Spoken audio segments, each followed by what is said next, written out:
Today's episode of Diabolical Lies is brought to you by Scott Galloway, Scott Hunter, Richard Reeves, Ilya Rozanov, Shane Hollander, Kip Grady, Rachel Reed, Jonathan Haidt, Jacob Tierney, and all the folks in my TikTok mentions telling me to shut up and stop complaining about centrist men because they are, checks notes, better than Andrew Tate.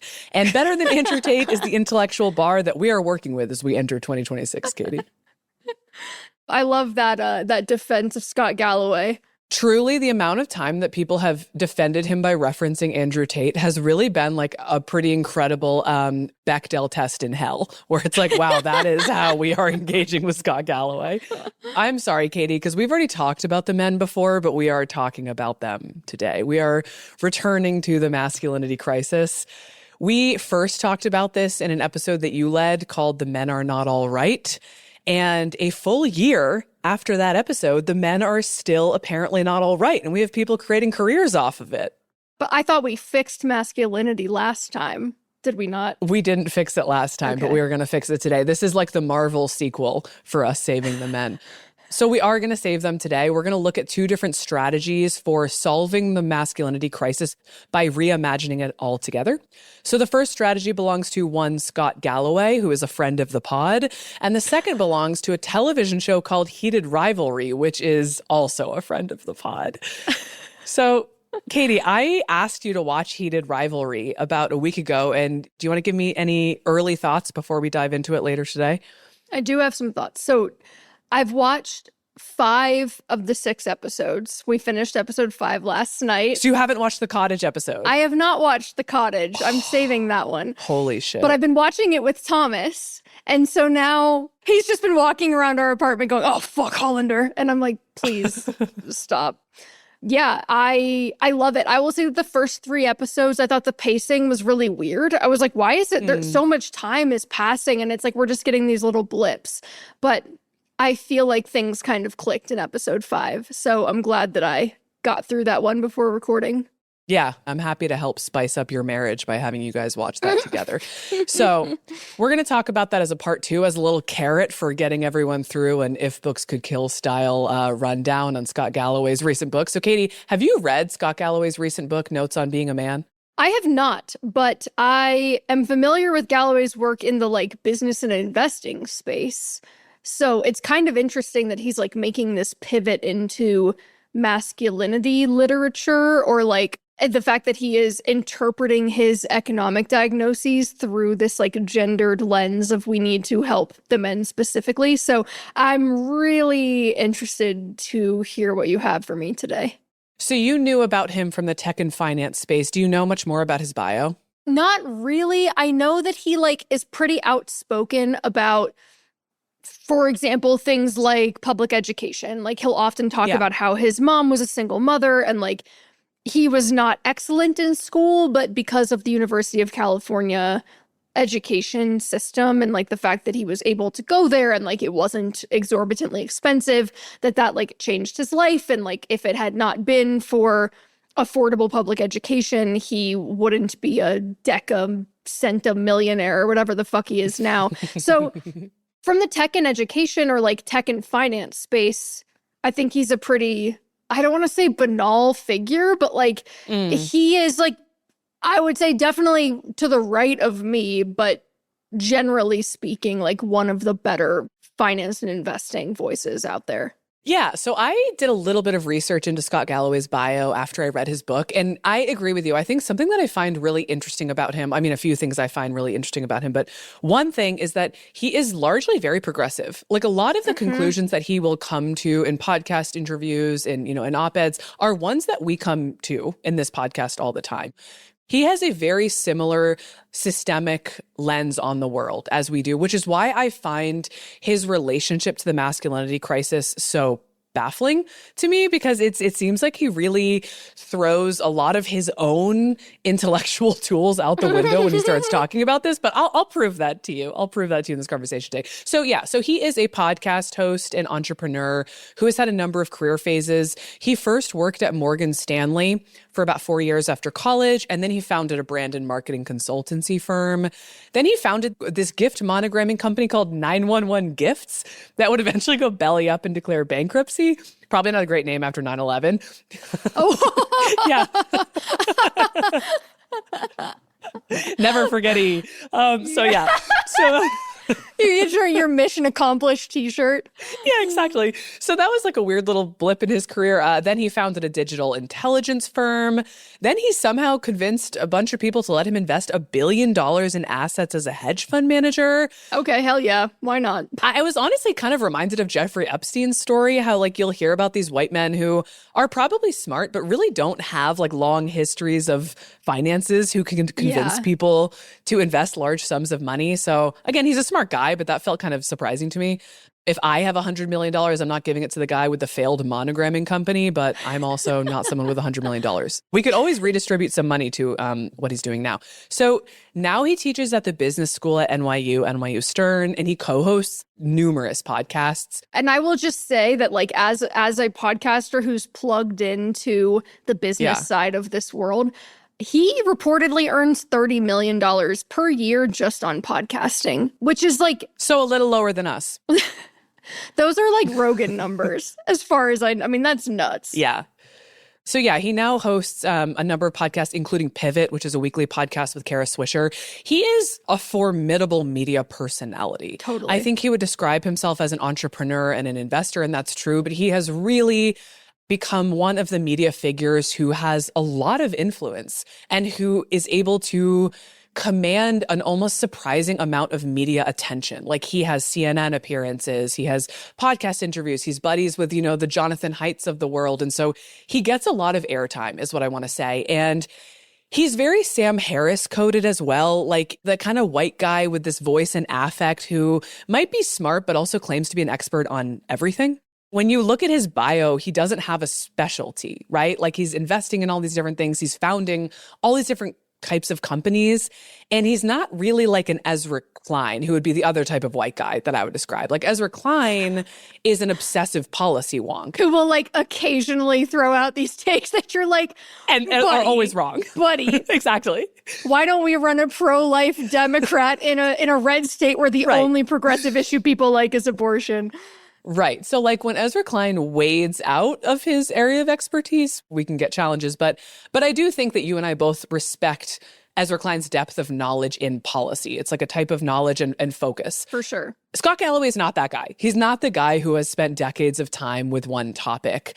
And I bring that up because the topic he has picked is one that has a lot of relevance to the things we care about. He has decided to focus his career on the problem with young boys. And that is not his background. He's not a researcher.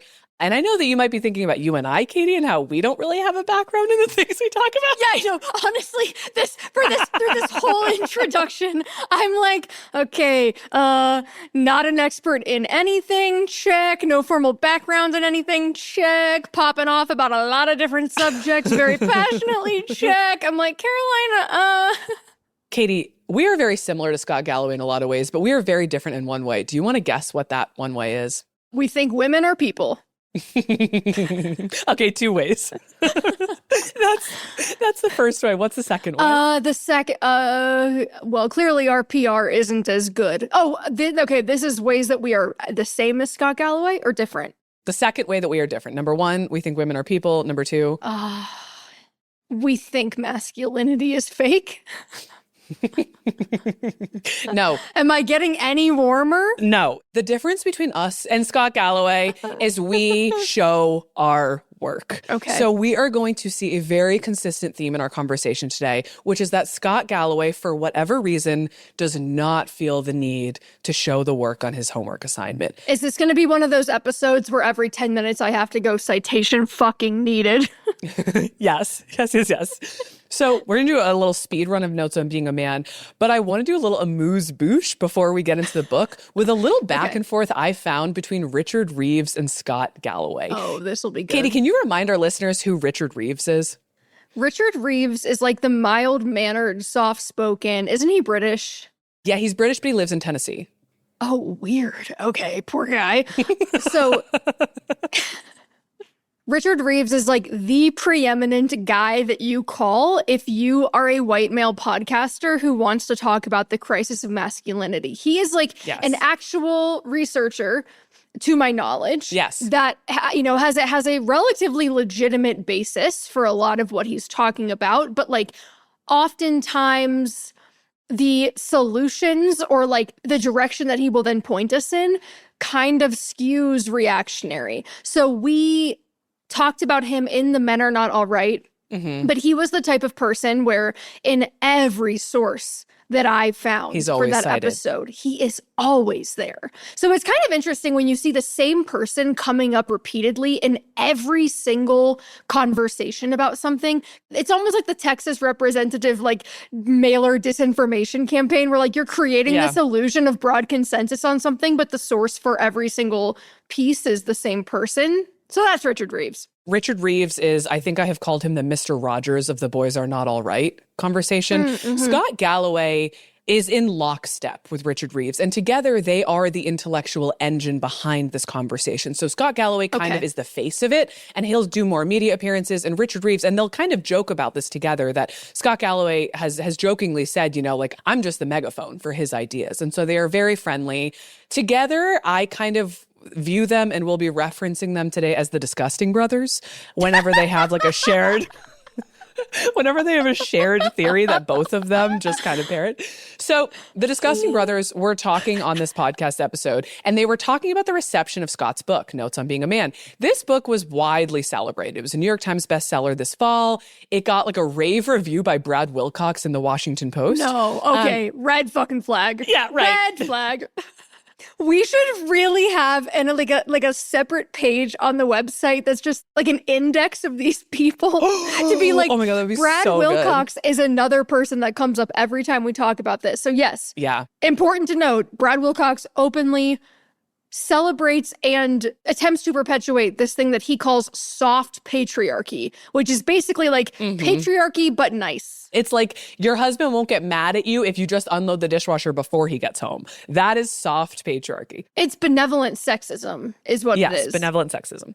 So again, largely received very well. Like, again, Scott Galloway is a darling. He is very celebrated. He's viewed as like this really rational centrist. I will also say, I think the other thing about Galloway is that he is a very effective messenger for this type of idea because he is pretty irreverent and candid and a little bit edgy. Yeah. Like there's something a little unrefined about him in a way that I think in these like polite liberal circles, it telegraphs this feeling of like truth teller.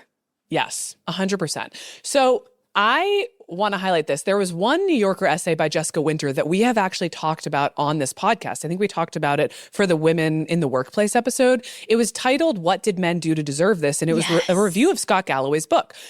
So Jessica Winter is, taps Mike, a staff writer for The New Yorker. This is not like some angry person online. Katie, I want us to watch a little back and forth between Scott Galloway, Richard Reeves, and Jonathan Haidt in response to this New Yorker essay. Oh, God. So hold on. First off, I will just say this essay was a banger. Oh my God, it was incredibly well done. If someone had panned my book in such a fashion, I'd be like, nod silently, respect. Like, all right, that's fair. You should be so lucky to get excoriated in the New Yorker. You know what I mean? All right. I'm honestly nervous to watch this. Like, I have a pit in my stomach right now. Will say that the New Yorker essay I've done in a couple of recent publications, they also throw me under the bus with you, right? So it's like I'm manacled to you. But I will say that the New Yorker essay, which sort of has a go at the kind of centrist manosphere or whatever, it attacks Scott at some length, this piece. The first 4 words of it are describing Scott as white, bold, and jacked. And the trouble is that the next 3,500 words attacking him, he didn't hear any of that. He just all he heard was he stopped at jacked, right? Yeah, no, it's I don't know. This makes for a longer conversation, but I still am unable to disassociate. I recognize that pushback is important, and if you're not, if you don't get any pushback, you're not saying anything. But some of these comments, I just want to write back, and I don't engage in the comments. I just want to write, did you read the fucking book? Did you actually did you, I'm sure you guys are used to this. They make a cartoon or total misinformation of what you said so they can weigh in and get their kind of guardians of gotcha or virtue signaling pill. And I'm not used to it. I still have a difficult time separating myself from some of the it is incredible, some of the things people say and the pushback. I imagine, especially you, Jonathan, when your book came out, you must have gotten a lot of pushback. Well, two things. First of all, Scott, you are treading into a minefield that no one has ever exited alive until Richard came along. When Richard started this project, you couldn't really talk about boys because that meant that you were ignoring what boys are doing to girls, what men are doing to women. And Richard has the political skills to sort of walk through it carefully, and he was very reassuring in the book, and he really opened the way. And then people like you come gallivanting and you say all sorts of things like, I want my kids people should drink more scotch. Like to say, so you're wild and crazy. People love you for it. But the thing is, you step on some mines, you say some things. And then, of course, those who want to write gotcha journalism, they got a lot of targets for you and a lot less on me and Richard because we're super careful about this. But that's part of what you do. And that's why it's so much fun to listen to you. Okay. First of all, I understand what Scott is saying, which he's basically complaining that people are making straw man arguments out of what he's saying, which, okay, fair. I understand that would be frustrating. And I completely get that. My goal is that if he ever listens to this episode, he feels that he is hearing legitimate pushback. And I feel that he's going to get it because I know that you actually did, to quote him, read the fucking book. Yeah. And you cite your sources.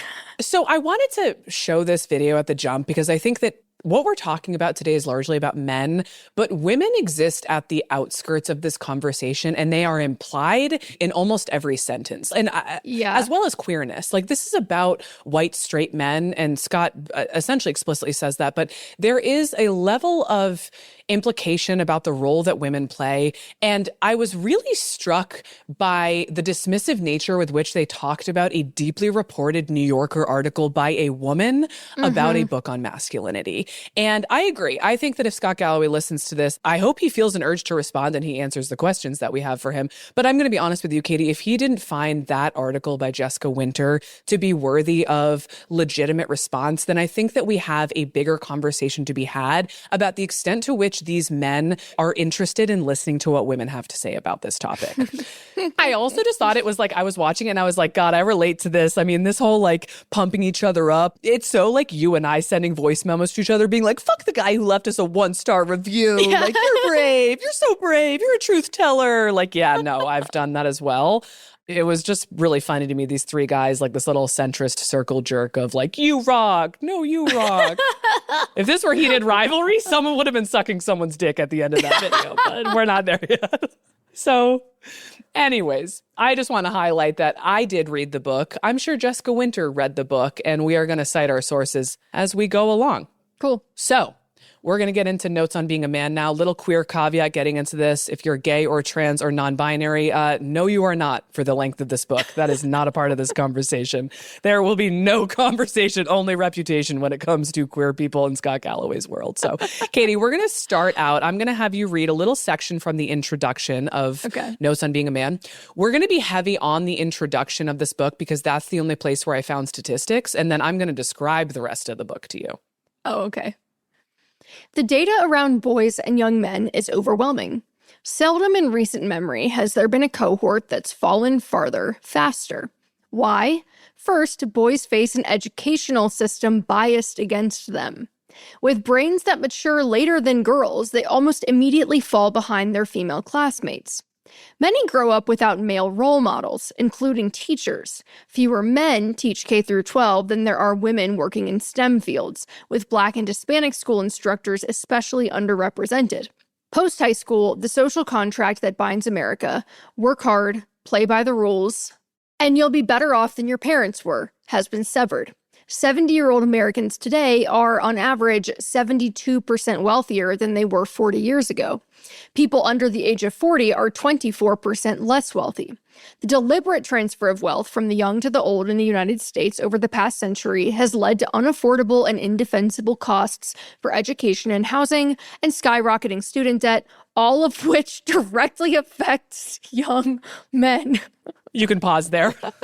You have any thoughts? Well, Scott, it sure does, but interesting to use just like, I will call it like general anti-capitalist critique or like economic critique to be like, this is a problem specific to men. This is just like what we were talking about in the Women Are Ruining the Workforce episode, which is like, they will talk about how because men take economic strain as like a personal failure or a personal failing, that like they are somehow more impacted by these problems than women are, which is just, when you like zoom out in the broad scope of things, like on its face, it's kind of absurd, but like it's particularly absurd when you consider women's relationship to education, access to their own money, being compensated for their labor over the last, I mean, forever until now. So to be like, yeah, but the group that used to have it really, really good, the group that used to have it the best is now falling behind. And that necessitates a full-blown crisis. Yeah, I just want to pause for a second and talk about the first claim he makes, which is what you just referenced. There's never been a group that's fallen faster. That is a real load-bearing sentence. Heated rivalry, pun intended. That is doing a lot of work in this whole conversation. And that is always the foundational argument that these people will say. Katie, just to say it really explicitly, why have no other groups fallen faster than white men? Well, because they didn't have as far to fall. They didn't have anywhere to fall. They didn't have any portion of the pie. Yeah, that's exactly right. Okay, so in the introduction to Rich Girl Nation, I say something about how, like, when you look at statistics around women and money, that if you segment by race or you segment by education, that the results are obviously going to be more skewed than if you just group all women in the United States together, because white women make up most of the women in the US, and white women in general are doing better than most other groups. And I kind of make this point of like, if I am highlighting how white women in particular are doing, it's not because I'm trying to say that their struggle matters the most, just to highlight that the group of women that is doing the best is still at such a disparate distance from the men. I don't want to be too hard on the language there in case that's kind of what he's going for. But what I'm curious about is when he's saying they've fallen farther, is he measuring that in absolutes or relative? Is he saying that relative to these other groups, they're now doing less better? Because, like, to be clear, they're still doing better than all the other groups mentioned. Do you see what I'm saying? I think that that's really, really important for, like, what is the foundation of the argument you're making? Yeah, and I want to be very clear here that I have been and I will be very intentional about what parts of this conversation, what parts of this book I intentionally want to be pedantic about, and this is one of them. I think it's actually very important to pick apart this language. And so a question I would have for Scott Galloway is, what is the proper amount of loss for white men? Good point. Like, hey, the piece of this pie that they get is getting smaller, and that's a problem. It's like, yeah, but who's getting that pie now? That you have to consider that other piece of the equation, right? You have to contend with this. And again, okay, fine. Okay, the group is falling faster. At what rate would it be appropriate for them to fall? Because every time you hire a black woman as an executive, and plot twist, we don't let that happen very often, but every time you hire a black woman as an executive, definitionally, one less white man will be an executive. So what proportionate amount of loss are you willing to contend with for this not to be a crisis? So that's a question I have for Scott Galloway.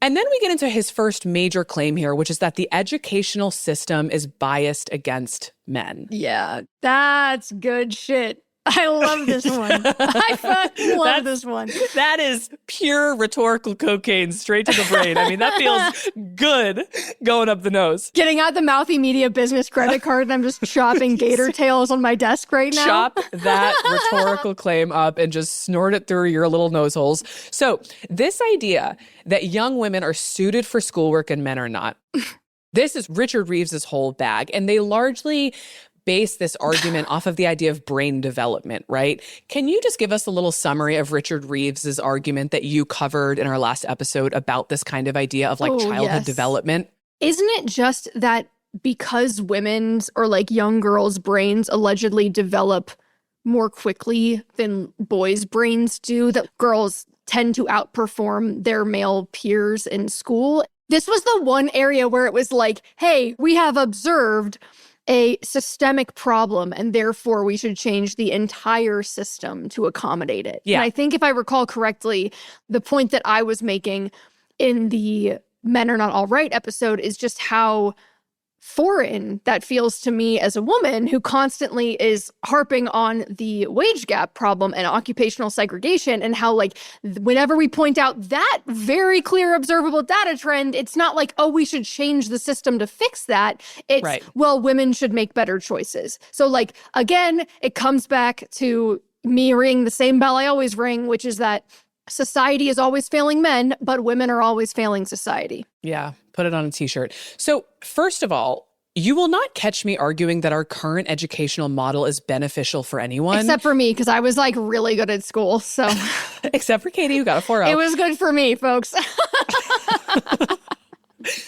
I think it's important to note that besides Katie, the educational model was not really meant to benefit people. It was a system that was designed to make loyal citizens for the modern nation state. So Katie, I want you to read this little section from the Brookings Institute about the development and the establishment of modern schooling.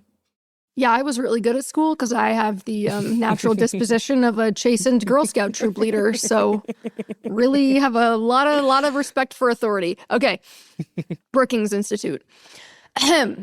Modern schooling primarily originated in Europe to build national identities for newly formed nation states, fuck yeah, and to replace the Catholic Church's political and social reign, fuck yeah, after the 30 This is why you didn't know where Spain was.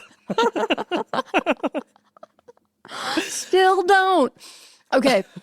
The purpose of schooling in the 17th century was largely to create loyal subjects to the newly formed nation states rather than the monarchies. It focused on assimilation, homogenization, and building national identities through standardized language and bringing together strangers to create a unified national identity for fostering social control and political legitimacy rather than democratic civic engagement as we understand it today. Fascinating, okay? Mm-hmm. The Renaissance and the Protestant Reformation across the European Empire emphasized education as a means to prepare good citizens. Protestant leaders like Martin Luther and John Amos Comenius from Germany and what is now the Czech Republic called for mass schooling to make religious texts widely available. Hell yeah, brother. Enlightenment thinkers like John Locke and Thomas Hobbes argued for a secular government founded on citizen loyalty to the nation rather than the Catholic Church. Modern schooling, quote, assumed a primary responsibility for the moral, cultural, and political development of the nation. As such, inclusive and equitable quality education for all, as we ground the purpose today in Sustainable Development Goal 4, was less about human rights and more about building national and religious influence and learning. Okay. Any thoughts? It's an interesting passage to read in light of some of the conversation that we had 2 weeks ago about Texas and how these Christian nationalists are really preoccupied with influencing the education system. It kind of like contextualizes that a little bit of like, oh, this is actually not a new project at all. The education system has always kind of been in the thrall of like these sort of intentions and motivations. Yeah. The purpose of school is to teach you the operating guidelines for the society that you live in. I think we all know, anyone with a remotely rational approach to this conversation would know that schools were not designed for girls. Girls were not allowed in school when modern schooling began. But I think it's important for me to also note that schools are not designed for boys either. I think that that kind of language misunderstands how modern schooling works. And so the idea that the requirements of schooling at a young age, which is like being able to sit in a chair and being able to memorize things, maybe that might benefit young women slightly more than men, but we also don't really have any evidence of that. I also want to talk about something that happens at the same time that young women, on average, their brains might mature a little faster. Something else happens that's different between the biologies during this time period. Katie, can you guess what that is? Is it puberty? Menstruation. Oh, rock on. So that gives us an edge? No, it doesn't give us an edge, but I was thinking about menstruation as I was reading this argument by Scott Galloway, because it's funny to me that they're fixating so much on the deficiencies and how hard it is for young boys to go to school when their brains aren't fully developed. There are women all over the world who drop out of school because they don't even have access to menstrual products. What about sitting through fucking social studies with your uterine lining shedding all over your seat? Give me a break.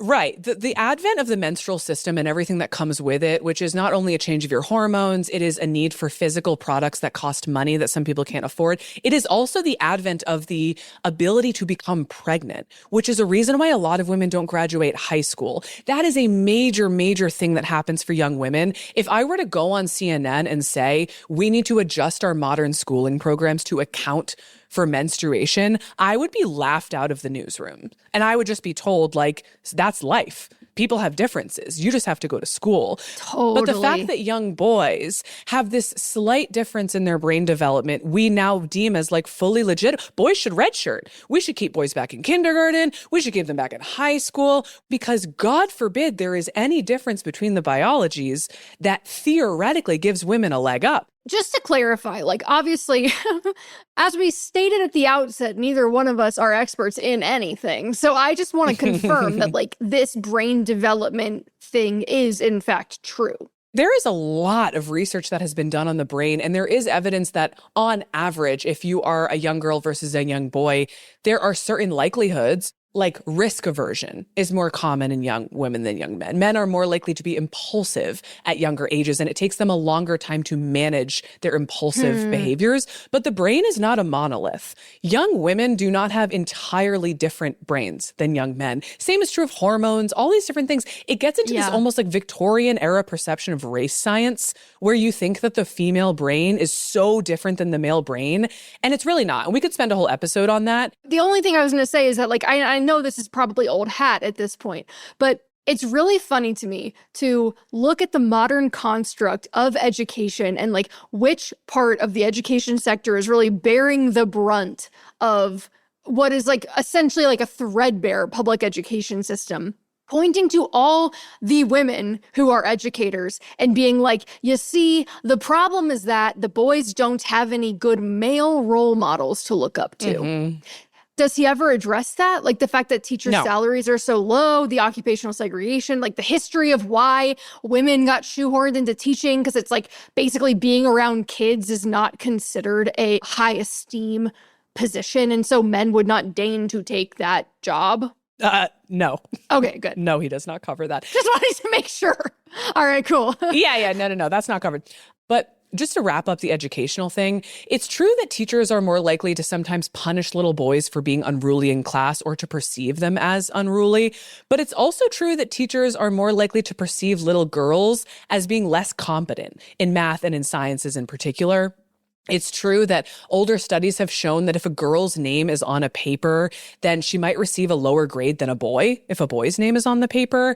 And I think the final point I would make is that like educational disparities have so much less to do with gender and so much more to do with class and with race. If you wanted to have a sincere conversation about educational bias, you would not be looking at gender altogether. You would be looking at zip codes. You would be looking at like property taxes, what ethnicity is the community. Those give us such a better sense of whether or not there is going to be bias in the educational system. That's a really good point. It's just very insincere to me to claim that young white men are the ones who are falling fastest in our American educational system. Yeah. So another part that Scott Galloway and Richard Reeves will talk about a lot is college enrollment. It's true that women are enrolled at undergraduate schools at higher rates than men. And at one point in the podcast episode you and I watched, Katie, Richard Reeves said outright verbatim, the ROI on college is not that different for men and women. Katie, do you have any info on this? Have you read about this? Oh, the ROI on college is not that different for men and women. Do you agree with that? No, I don't agree. I would be really curious, like, what data is informing that statement, because I think that that's, like, pretty easily disprovable just by looking at median wage gap data for college-educated people. Yeah, well, he didn't cite it, but I'm going to send you a few links. So can you read the headline that I just sent to you that came from ABC News? Yes. This is going to piss me off. I can already tell. Oh, yeah. Women need 1 degree more than men to earn equal pay. Report finds. Yep, classic. Okay. And then I'm going to ask you to read this paragraph that was from Jessica Winter's Gotcha Journalism article in The New Yorker about Scott Galloway. Also, you know what I just realized is he was complaining about the comments. The New Yorker does not have a comment section. They're talking about her article, Katie. They're upset about her article, 100%. The comments in the article? I think so, yeah. Like her comment? Okay. They described her article as an attack, a 3,500 word attack. Oh my fucking God. There's not enough weed in Colorado. A paper published last year by Georgetown University's Center on Education and the Workforce examines the labor landscape of rural America, noting that women need more education to earn the same amount of money as men, yes, and that the less education a worker has, the more this gender gap widens. Okay, that is interesting because my understanding of this problem is that you actually see a larger gender gap as you go up in education and prestige. And the reason that I think that happens is because most workers who have less education, who typically will work in like minimum wage jobs, that minimum wage often acts like a little bit of a floor. It's kind of like an equalizing force. And so like everyone at that level is making the same amount of money. There was one study, I believe it came out of Harvard, that was studying University of Chicago Business School graduates, like people who were getting their MBAs. And they looked at the earnings of the women and men that graduated from that program over like several years out of the program. And like when you looked at the long tail results of like the highest earners, the men were earning like 1.2 million and the top 1% women were earning like $400,000 or $500,000. I guess my understanding of it is a little bit different about the relationship between education and wages. But I think what we can safely say is that Reeves saying that the ROI on a college degree is even close to parity for men and women, like that is just like very clearly untrue. Yeah. I, again, have watched so many interviews with Scott Galloway. I read his entire book. We've read a lot of Richard Reeves. This is just like something they say. And I find it extremely striking because the driving argument for why they have developed careers on this conversation is that young men are stalling out in the educational system and in the workplace. This is their entire argument, right? And so their argument is the educational system is biased against young men. Sorry we're so fucking good at school, Scott. Sorry we make school our bitch. What do you want me to do about it? Honestly. We have this one fucking thing. Bitch. One thing. We're literally better at one thing, and it's like a fucking meltdown into... It's calc. It's AP Calc. Damn it. And I wasn't even good at AP Calc. This is like very triggering for me. I'm sorry. It's only going to get worse. So here's our next question for Scott. Is it true that the educational system is biased against young men and that's why young men don't do well? Or are young women motivated to a degree that is not comparable to young men to succeed in the educational sphere in order to have any shot in the workplace? Is it true that young men are not going to college because the system is biased against them? Or are young men not going to college because as soon as women entered undergraduate spaces, that became coded as feminine and was no longer desirable to young men? Is that possible, Scott? Do you want to respond to my questions or do you want to say I'm attacking you and that I'm a little dumb bitch underneath your breath? Let's link the data that Celeste Davis has on this in the show notes. Yeah. We've covered this before, so we won't spend much time on it. It's called male flight. Yes, but you can track men exiting the higher education world as women became more prevalent there. Once you get past that tipping point of majority female, men suddenly want nothing to do with it. Is that a problem of not enough masculinity? Is that the core issue there? Yeah, it's also why men don't read novels anymore because they can't read books that have lady names on them. So as a side note, I looked up the demographics for NYU undergrad and NYU Stern, which is where Scott teaches. It's true that the undergraduate population is predominantly women, but the business school population where he teaches is predominantly men. He does not talk about this. So something that I find really interesting about Scott's book is that at no point does he talk about corporate demographics, right? Like he says, you know, men are falling faster. Men don't get this share of wealth. They're only 80% of the C-suite now. Right, exactly. So Katie, I want you to describe this graph I'm going to send you. This is from a McKinsey report in 2025. I'm going to repeat that again. 2025. So this is where we are in 2025, the most recent data that we have. I think this is what I shared in our Women Are Ruining the Workforce, if this is the same McKinsey report. It's worth doubling down on, don't you think? Yep, this is the one. Yep, love it. So just describe all of it for me. All right, headline, chart headline. Women remain underrepresented at every stage of the corporate pipeline. Subheadline, representation in corporate role in 2025 by gender and race, percentage of employees. Okay, entry level. White men and men of color make up 50% of the workforce. White women and women of color make up, it looks like, 49% of the entry-level workforce. Once you get to manager level, you've got 40% white men, 17% men of color, 27% white women, and 14% women of color. So you're down to 42% women. And then I'm just going to skip ahead because then we go to senior manager, vice president, senior vice president, C-suite. It's bad all the way up. The chart just gets worse as you go higher. So we will jump all the way to the highest end to just kind of like show where we end up in leadership. For C-suite, 56% of C-suite executives are white men, 12% are men of color, 23% are white women, and 7% are women of color. So we're talking about 71% male in the C-suite. Katie, I'm going to send you the one sentence that Scott Galloway wrote in his book, Notes on Being a Man, about the state of corporate life. He gave one statistic, okay? All right. I want you to read this to me, and I want you to tell me how it makes you feel. Is it a Helen Andrews quote? It's so much worse. Oh my God. Read. All right. Nearly 80% of my senior management has been women or gay men. Okay. Is he meaning like the people that he employs? Wait. This is like the evidence for men's underrepresentation in the corporate world? Which, like, by the way, gay men, also men. Also, like, This just, is just so we're clear, Scott, gay men are men, actually. Okay, so I just want to be really clear. This was like not in his section. He never talks about the workplace at all. This was like, most of this book is just a memoir from him. So this is just him being like, I've worked with a lot of smart women. But I read that stat and I noted it, and it kind of like made my brain break because, again, the argument that is being made here is that men are being left behind, right? There is a crisis. Men are flailing. They are being lost in the commotion of a new modern society. Girls and gays in upper management now.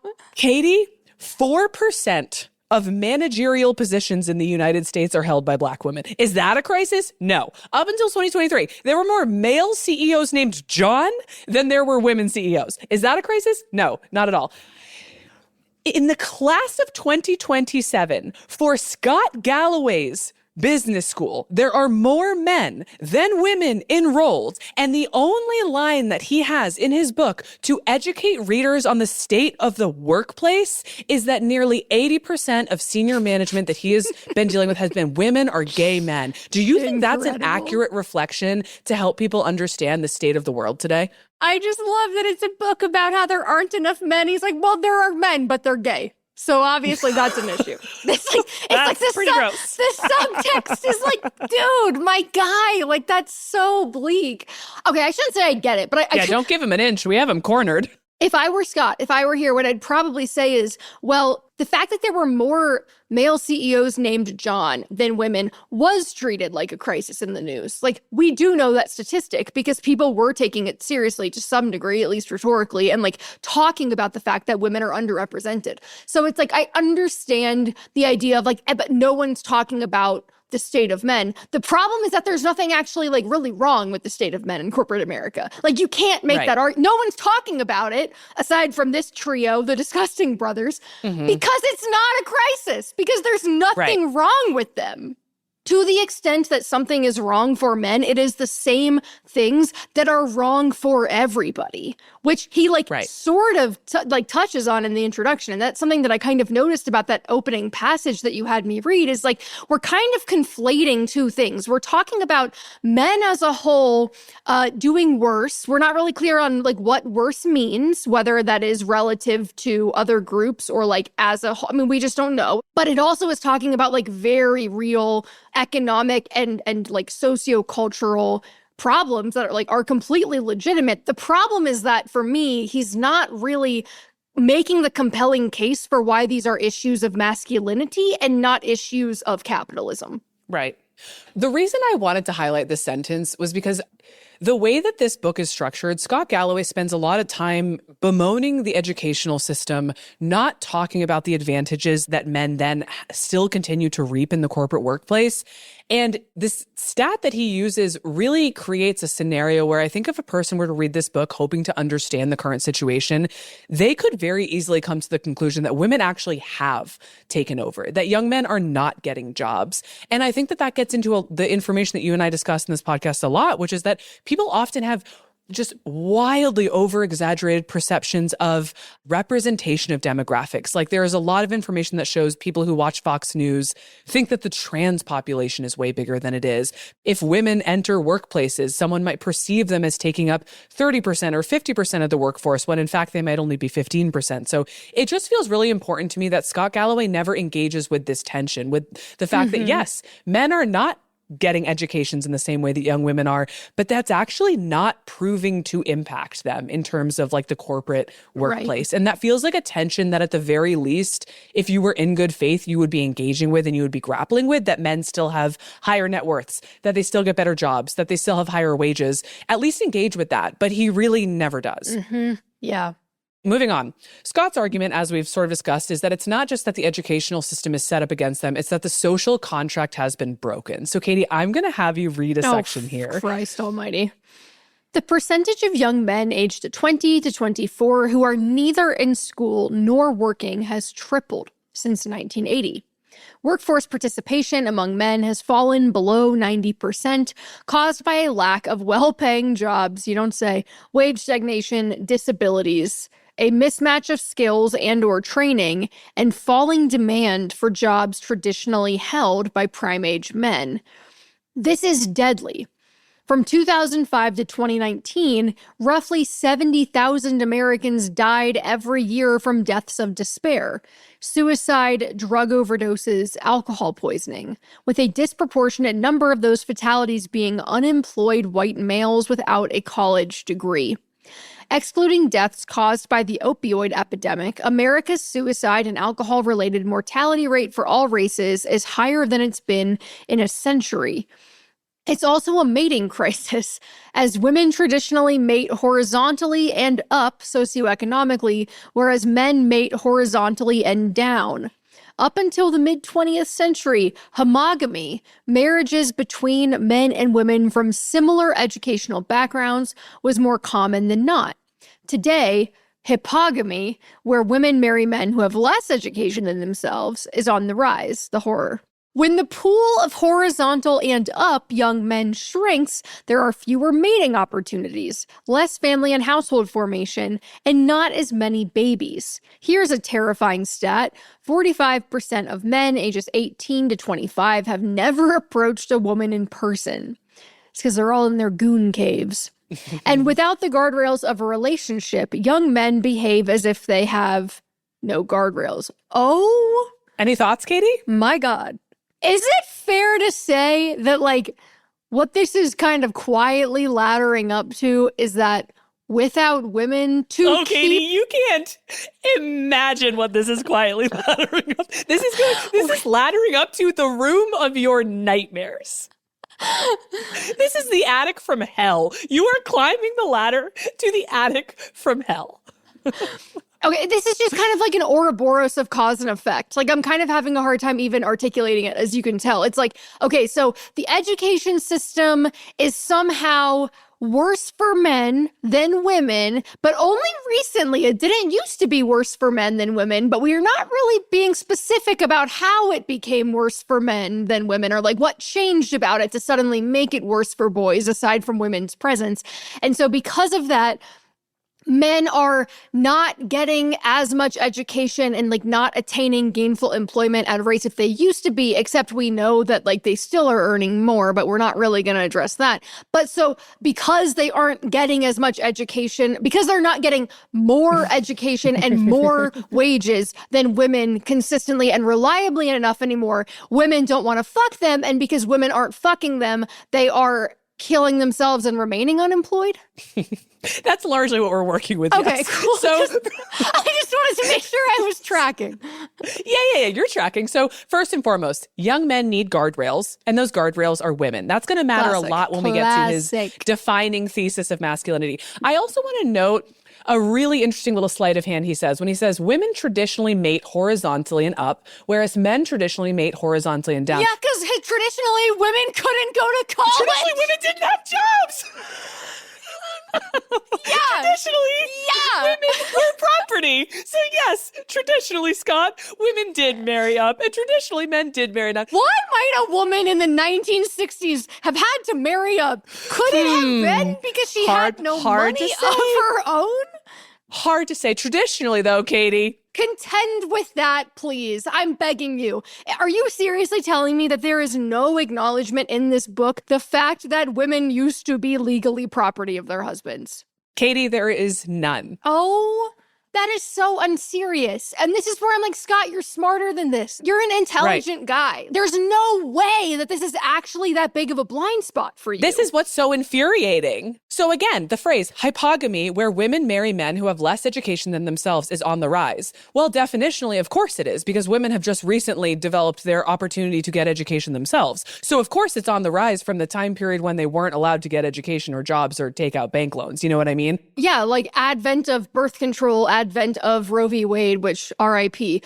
Yeah, before, 1960s, 1970s, women would get pregnant when they were seniors in high school, and like that would become their life path, and they literally had no other options. It's maddening. It is maddening the extent to which, whether you want to call them far-right manosphere influencers or like nice, polite, liberal centrist ones that are making this argument, anytime somebody is referencing that period as being like the golden age for men, run as fast as you can in the other direction, because it's just so fucking unserious. Or frankly, like the golden age of society writ large, because again, like anything that happened like pre-Voting Rights Act, we're not having a serious conversation. So anyways, we got a lot to get through today. So I'm going to give you a little speed run of a lot of the stats he references here. So right before this little monologue that he had, he has a stat that he repeats often in interviews, which is that 60% of young men live with their parents. This is very concerning.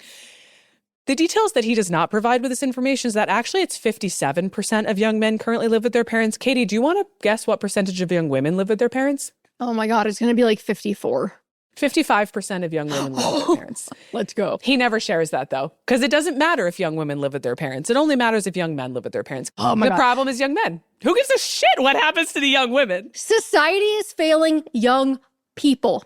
Mm-hmm. That is the one tweak that I would make to his thesis, and I would be like, no qualms about that. Yeah, if he had wrote a book called Notes on Being a Person, I would have had no problem with it either, but he didn't. He wrote Notes on Being a Man. Katie, in 1960, 52% of young men lived with their parents. So from 1960 to 2025, we don't really have that big of a jump. We go from 52% of young men to 57%.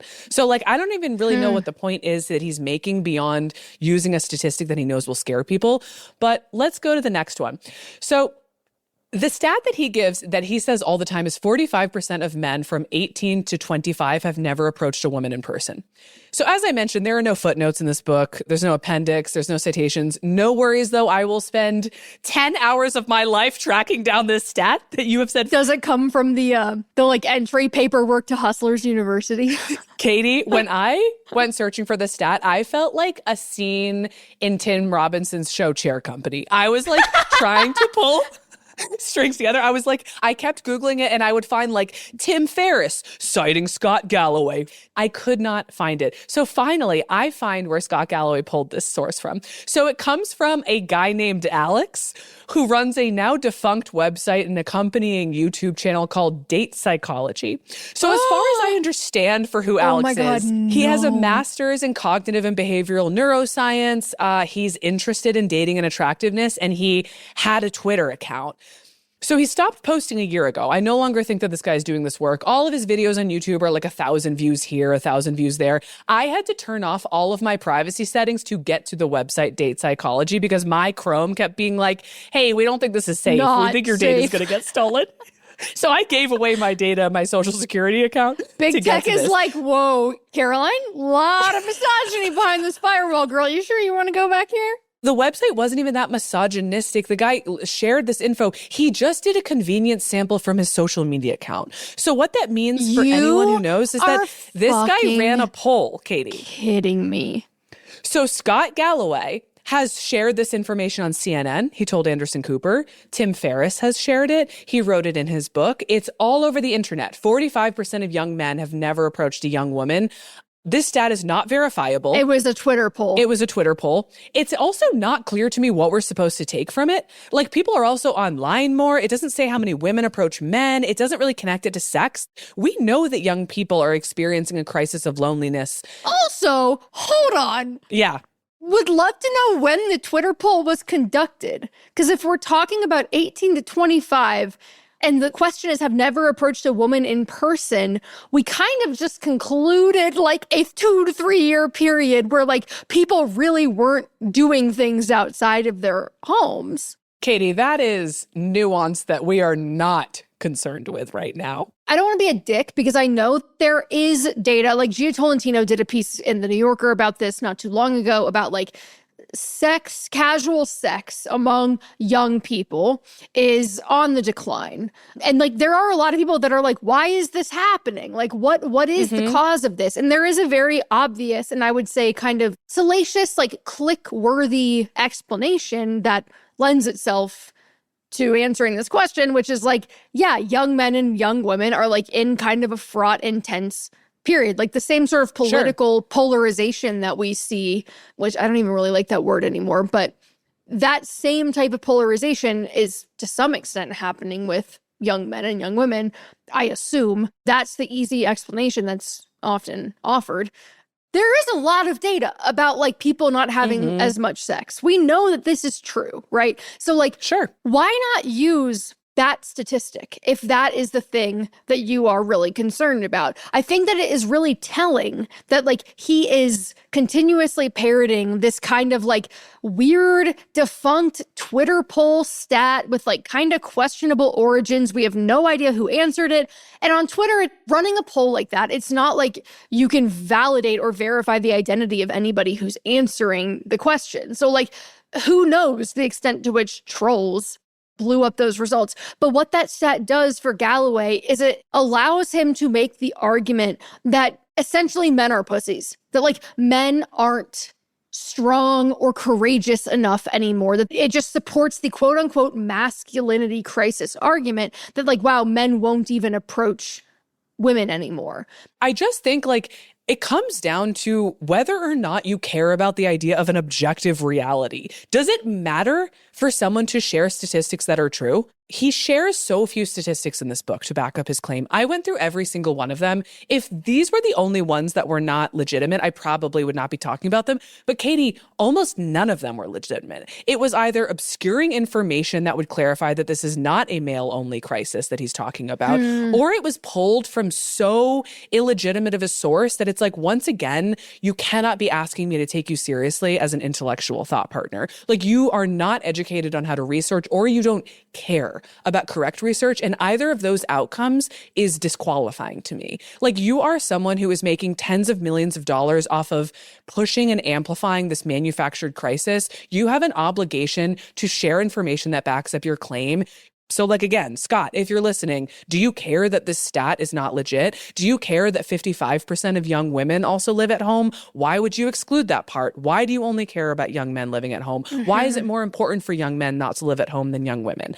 It's very hard for me to take any of his arguments seriously when he is showing such a disregard for the reader. It's like disrespectful for the reader to provide such poor evidence for your claim. One other thing he talks about is deaths of despair. It is true that that disproportionately impacts men.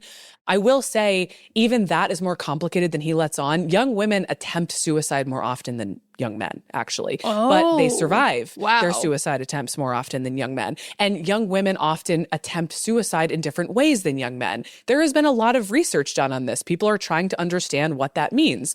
But once again, white men do not have a monopoly on mental health. The fact that they succeed in their suicide attempts more often than other demographics, does not take away the nuance of that topic. And I would also say there have been a lot of feminist theorists who suggest that men commit suicide more often than women because women have more obligations to other people. Women often have primary responsibility for children, primary responsibility for their parents. And so once again, the idea that despair is exclusive to men is once again like an unbelievable simplification to the point of being like profoundly anti-intellectual to me. Mm-hmm. I think for me, like, it just comes down to you really can't make these arguments without arguing that at some point in time it was better and that things have gotten worse.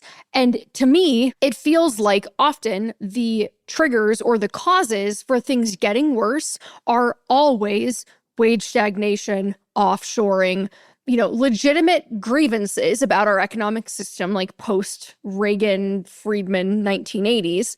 But you're not connecting the dots for me, Scott, on why this matters more for men. I think the quiet part out loud that like is not being addressed is that a lot of the quote unquote losses that men have experienced are just straightforward gains for other groups. And like that going unacknowledged feels kind of gross. So we're going to read one more section that builds towards his final conclusion, okay? Then we'll go into heated rivalry. Okay. Katie, I'm going to share with you something that I think you're going to love. So, I'm scared. As a summary, again, educational systems are failing men, workplaces are failing men. Men have no sense of purpose and they feel despair, right? Like this is the argument that we are seeing. They don't have a sense of victory. They don't go to war anymore. And so there really is no sense of purpose for young men. Can we like go back in time and like interview a 19-year-old that got shipped off to like Vietnam and be like, do you feel like you have a sense of purpose in your life? Are you happy? Don't you love your sense of purpose? Isn't this great? Okay. Like most great and lasting inventions, the middle class was, in fact, a bit of historical freakery. At the center were 7 million physically fit, nice-looking men who'd served in World War II, where they demonstrated masculine excellence, i.e., the ability to protect us from our enemies. They wore uniforms, were modest about their heroism, and were strong, and the United States, grateful and possibly starstruck, this is like a little homoerotic, decided to give them very money heated rivalry. Via the GI Bill, FHA loans, and the National Highway Transportation Act, but only the white ones. A clean uniform, some money, and what do you know? Women found these men attractive, and marriage, babies, and loving, secure households ensued. Citation, fucking needed. In sum, the greatest innovation in history grew out of an environment of attractive, heroic young men. Peak male, if you will. It can happen again if we make it happen again. We just need a third world war. This one simple trick. This one simple trick for making America great again. Katie, was there anything different about life in the 1950s that might have incentivized women to get married and have children more frequently than they do now? God, don't patronize me, Caroline. Don't make me say it again. Okay, just to summarize, the first no-fault divorce law was passed in America in the state of California in 1969. It was not until 1974 that women could access credit cards and loans independently of male co-signers. It was not until 1993 that we achieved the very bare bones paid maternity leave rights that we still suffer from today. The idea that women were more willing participants in the construction of the nuclear family because they liked the way the uniforms looked, or because all men were appropriately modest and performed gratitude. I mean, this is embarrassing. I'm embarrassed to read that. It's laughable. The line that really gets me, though, honestly, is like, men went to war, then they got 30-year mortgages, and like, therefore, loving, secure households ensued. Loving partnership ensued. My guy, I'm pretty sure we again, have data that tracks marital satisfaction and how happy women are in their families. And we know that they are happier now, that they have more autonomy, more choice. The whole argument kind of reminds me of you have a couple beers after work and you're just spitballing about why the 1950s were so great. I'm like, this is not serious. Katie, between 1949 and 1952, there were 50,000 lobotomies performed in the United States. What? And you're going to tell me, you're going to look me in my eyes, Scott Galloway. You're going to look me in my fucking eyes, and you're going to tell me that women chose to marry men because they were hotter. Our brains would have been cut open by now. Are we clocking?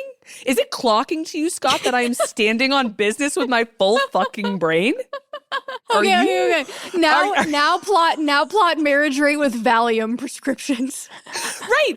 But again, this is why I started with that YouTube video about them describing an article written by a woman as gotcha journalism attack pieces. Scott Galloway, I don't think has read work by women. And again, please tell me if otherwise, but it's hard for me to believe that you would write this if you have ever read any work by women, because it is not information that is being hidden. Female economists, female researchers, female professors, any one of them would be like, well, hold on, are we talking about the 1950s? Yeah. Oh, no, they didn't marry men because of their uniforms. They married them because they didn't have any rights. Like, wait, what are you talking about? fellas, don't get hysterical, okay? So we've talked about the problem, according to Scott, right? The problem is that men have no purpose. They're being failed by the educational system. Men have no role models. They have no victory. They have nothing to accomplish. And now we're getting to his solution, okay? Katie, how do we restore a sense of order in this broken world where little boys get B's and C's and little girls become so confident and outspoken that they think that they too can share their opinions in the podcast format? How do we solve this problem? We need another war. We need a World War III. And in lieu of that, we need Scott Galloway's patented 3 Ps of masculinity. And I'm going to have you read those. All right. Despite the significant age difference between my sons and me, I believe there are certain givens about what it means to be male. This will be good. Most don't become dated or expire. I think of masculinity as a 3-legged stool. Those legs provide a path forward for boys and men today.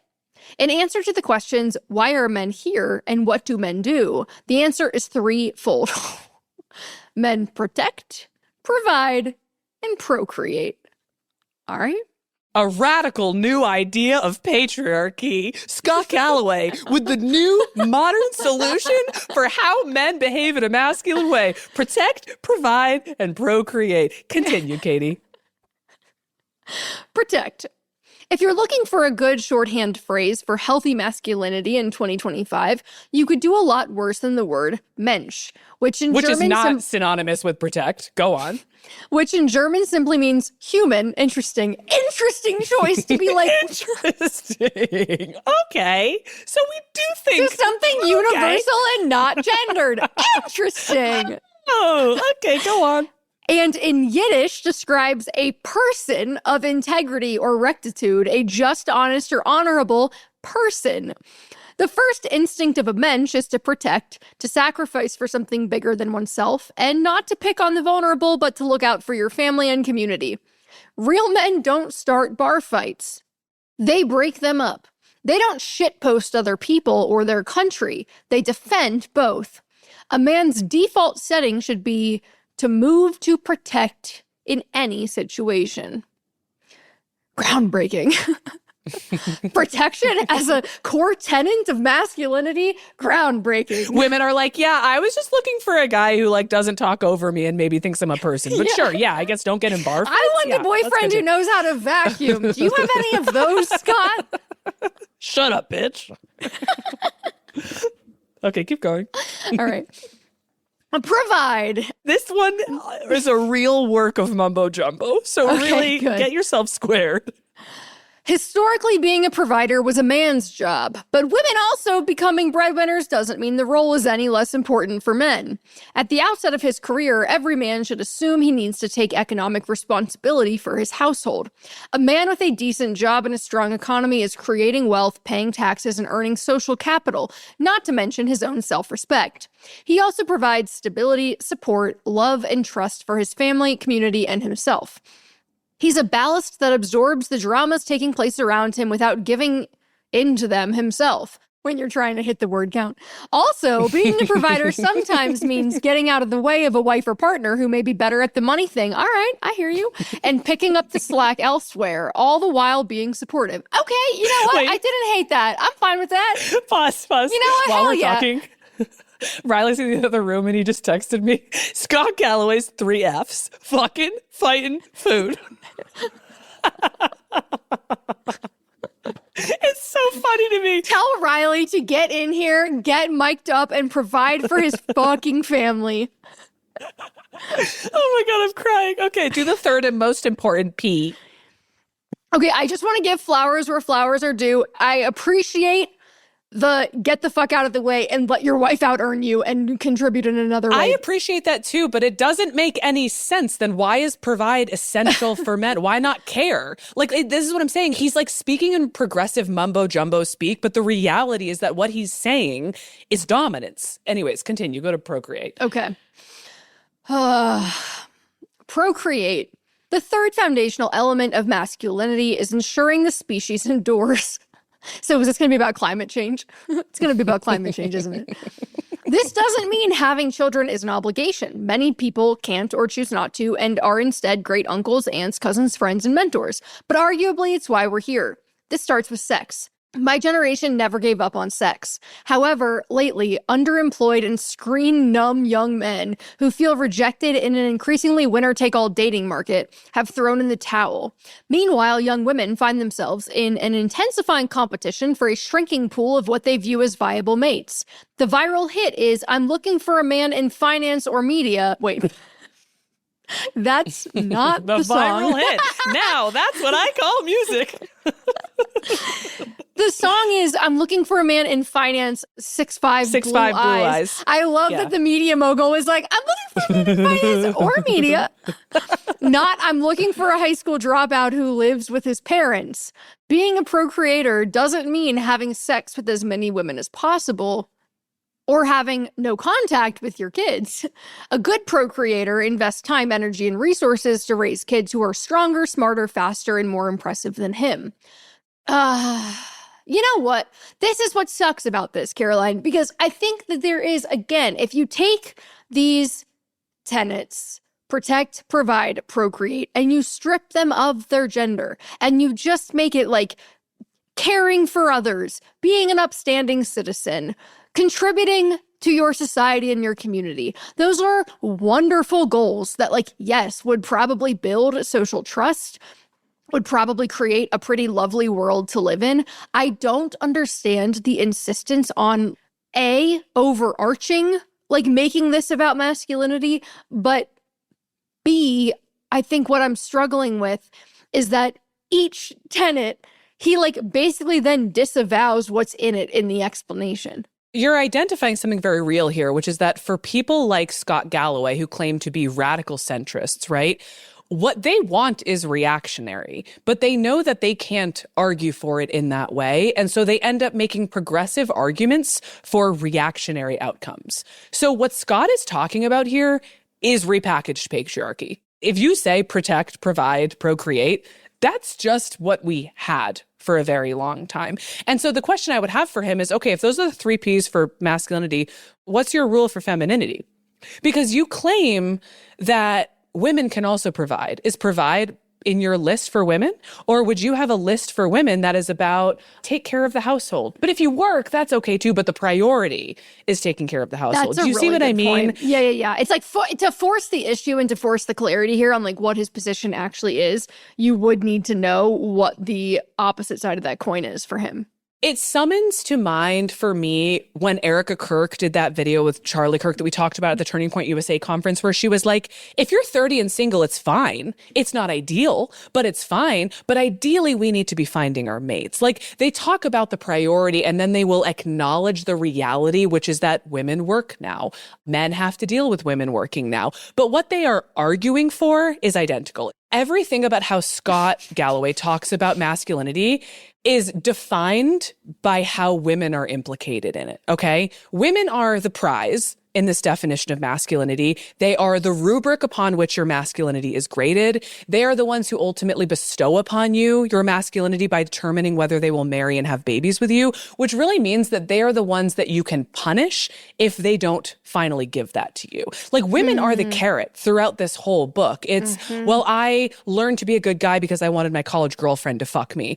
I wanted to go to school, and so my mom, my single mom, dedicated all this time to me. Women are at the periphery as guiding lights for how men should behave. And so the ultimate outcome for that is, okay, so what if you do all that stuff and a woman still doesn't want to marry you? Where do we go from there? What does that mean? Can you still have a healthy masculinity without a woman offering herself to you? What does that mean? Yeah, or what if you're gay? Oh, you're not. That I said that at the beginning. Oh, Katie. yeah, I forgot. I would say per the heated rivalry of it all, I mean, like, does this entire construct or like does the entire philosophy break down if you're not attracted to women? If you're a man who's not into women? Like, I mean, yes. I think that what you're hitting on here is really, really important because it means that masculinity can only be achieved like as refracted through the approval of women or the affirmation of women. And I think what's really interesting to me about this is that it kind of ties back to that like 1800s clip that you had me read about that British woman making the case for sending women to the colonies in Australia. Yeah, God's police. The idea is that, like, again, to your point about it being very kind of reactionary and like making the same argument but like cloaked in more progressive language, is like he is also essentially communicating that like women and children and responsibility are, again, the morality police that will keep men in line. The guardrails. The reason that they are, not courageous, they're not moving out of their homes, they're not finding jobs, they're fucking, smoking weed in their goon caves and they're not contributing to society is because they don't have the carrot anymore. There's no woman in their life who's going via carrot or stick, keep them in line.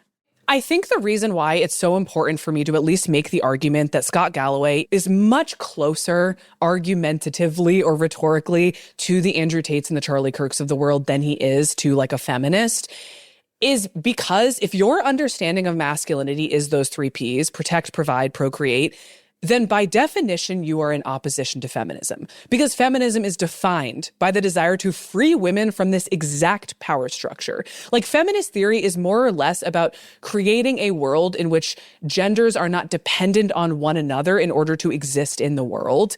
This version of masculinity is utterly necessarily dependent on the presence and the participation of women. Women have to go along with it. The whole idea is that you are providing for your wife and kids. You are protecting your wife and kids. You are procreating, and then you are being a good father, and then you are being a good husband. And while all of those things are wonderful, and while I think that most people do want these things, I think most people do want families and do want community, and a lot of people do want to be parents. The creation of a version of masculinity that is dependent upon women consenting is the women we had before. Do you see what I'm saying? Like, yes, I guess you're giving a little bit more room for women to say yes or no, but you aren't really. You aren't grappling with an outcome in which women say no. You are assuming that if you do all these things, they will say yes. Say yes. Right. But what if they don't? What if you do all that shit and a woman says, actually, no, I still like living on my own. I actually still don't want kids. Well, it reminds me a lot of the first story in Rejection, The Feminist. Oh my God, such a good reference. Where it's like the guy that's like thinks that he like checked all the boxes and like, well, I'm such a good ally. I love women. I'm all about women's rights. And then he like literally becomes like a school shooter incel because no one will fuck him. But he thinks that he has earned the right to have sex with a woman because he was such a good ally. That book is incredible. Yeah. I recommend everybody read it, but particularly that first short story is really, really good. Extremely illuminating. I think it will make you see this entire conversation very differently. You are not an ally as a man if you think women owe you anything. And that includes them marrying you. It includes them having children with you. And that doesn't mean how well you behave. Like there is no scenario in which women are the necessary graders and the necessary prize for masculinity that is beneficial for women. I just the outcome is always going to be, by definition, not good for women. Yeah, and this is what drives me crazy about this entire discourse and the ideas of masculinity and femininity writ large is that it feels like, again, we are spinning our wheels, creating a binary where one does not exist. We're basically just like fortifying the walls of the cages. That it's like, what if you just like look up and climb out of the cage? What if we can just talk about like what it means to be human and what it means to be a person? It's really telling to me that the first example he gives is the definition of mensch, which like is not gendered at all. I'm like, that just feels like it would be miles ahead if we are really trying to, what I assume he's trying to do, which is like improve society, give young people more hope, give them like a blueprint for the future. Again, to insist that this conversation must be gendered is, to me, yet another example of us trying to shapeshift to fit a system and a structure that fundamentally that just does not fit us. That you have to make yourself malleable and become in some way something that you are not. Like, it is just in complete opposition to, I think, what we would both say is like the ultimate goal of like a feminist project or even like a Marxist project, which is collective liberation. It's true freedom. And I think as long as you are holding yourself to a standard that is based solely on your reproductive organs that you were born with and that defines the type of person that you should be trying to be, you are by definition not liberated. You are by definition not free. Yeah. So the passages that I have chosen for us to highlight today, I genuinely tried to pull them together such that they represent how he creates his argument and leads up to these 3 Ps. The majority of this book is largely memoir, and it's structured into chapters like boyhood, friendship, college, workplace, and it's just him talking about his life. Like this is really just a memoir.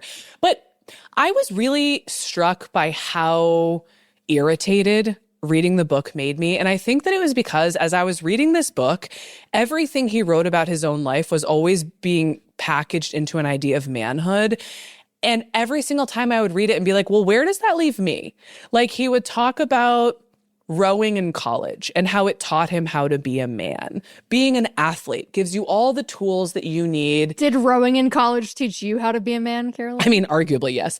But he uses all of these examples of ambition, of passion, of being orderly, of being a good person, of being a good friend.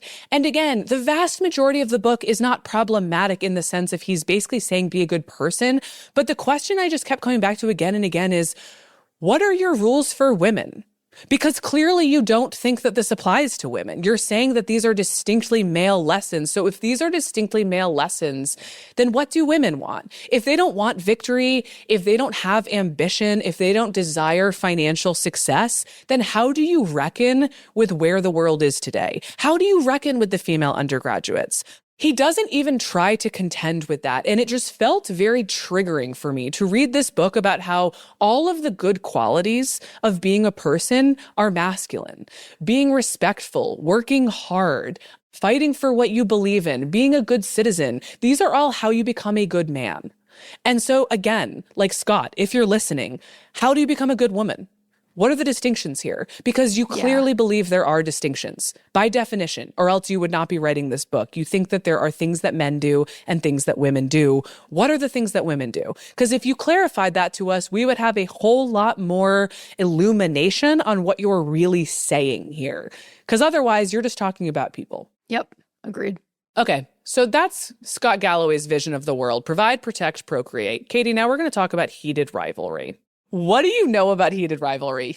Tell me about your experience watching it. All right, I have a notes app notes that says heated rivalry thoughts. Number 1, I will be taking a picture of Rosanov's butt to my trainer and saying that this is my 2026 resolution.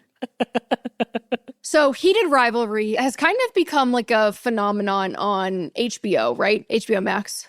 It's originally from a Canadian provider. It was like funded by Canadian dollars, Canada dollars, but it has since been licensed by HBO. That explains all the hockey. Okay, so it's basically this show about these 2 hockey players who are essentially like the 2 best in the league.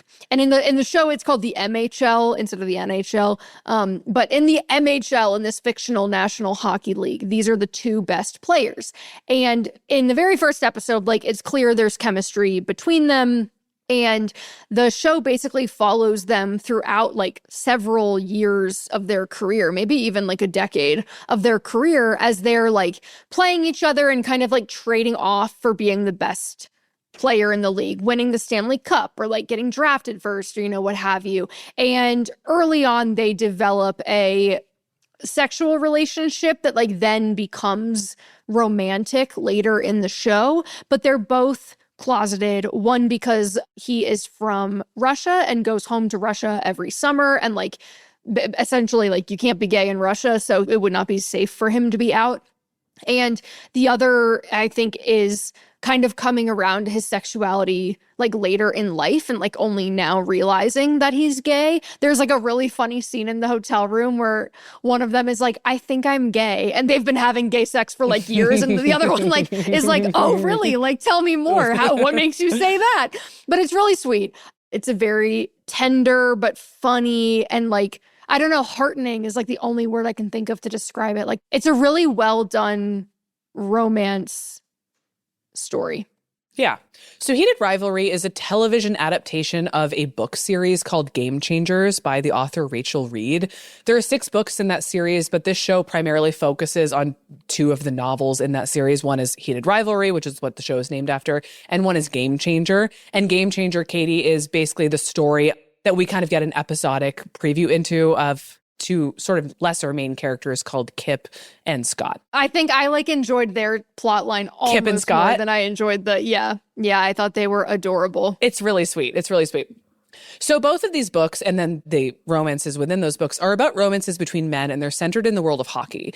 Hockey romance, as I've learned, is a distinctly popular fiction category specifically for smut romance. Smut is basically just kind of like softcore porn, like very erotic, very sexy. Oh yeah, didn't you read Akatar? What did you think? That's for another day. I was originally going to nestle in Heated Rivalry to a romantasy, but then I was like, we got to talk about Scott Galloway. So we'll talk about that at some point. Professional hockey in the real world is famously toxic. There has never been an out player in the NHL. Hockey culture is just generally pretty misogynistic. And so there is that constant tension, which I think is why people really enjoy this fantasy world.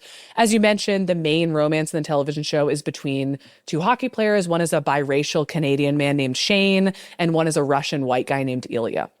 So at the beginning, kind of like you talked about, the boys have this very physical attraction. And in the first few episodes, you watch very graphic sex scenes. And Katie, I'm curious what that was like for you to watch. Oh, graphic, but no peen. We didn't get any peen. No peen, but like you hear like the slapping of them having sex. Like it's pretty intense. Yeah. Well, Caroline, I went to Catholic school, so all sex scenes make me uncomfortable. But I will say that something that I thought was really interesting about my experience watching this show, because I knew we were going to be talking about it, so I was trying to like pay close attention to like what felt different to me about it. I think that something that really jumped out at me, and I would contrast this with Game of Thrones, because there is a lot of sex in Game of Thrones, very graphic sex, but it's often like lesbian, or the woman is getting like slapped around a little bit, or it's raped, incest. It feels very male gazy to me. Yeah. Like that. And most sex scenes, frankly, most sex scenes that involve women are very male gazy. Like you feel like you're getting gratuitous body shots of the woman, or like it feels unrealistic based on what actual sex is like. And I thought what was so interesting about Heated Rivalry sex scenes, because they're very long, they're like protracted, like 9-minute sex scenes. I felt like I could actually focus on the intimacy in the sex scenes because it made me realize how infrequently I have ever watched a sex scene where the emphasis is on both people equally.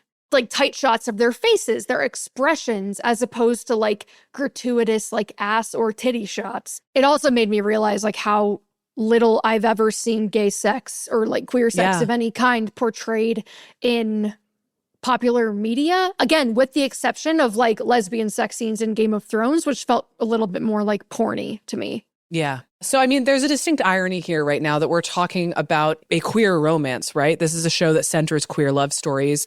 It is predominantly watched by straight women, which is another layer of complication. And we are really talking about it today through the lens of cisgender masculinity. So there are a lot of layers of irony here.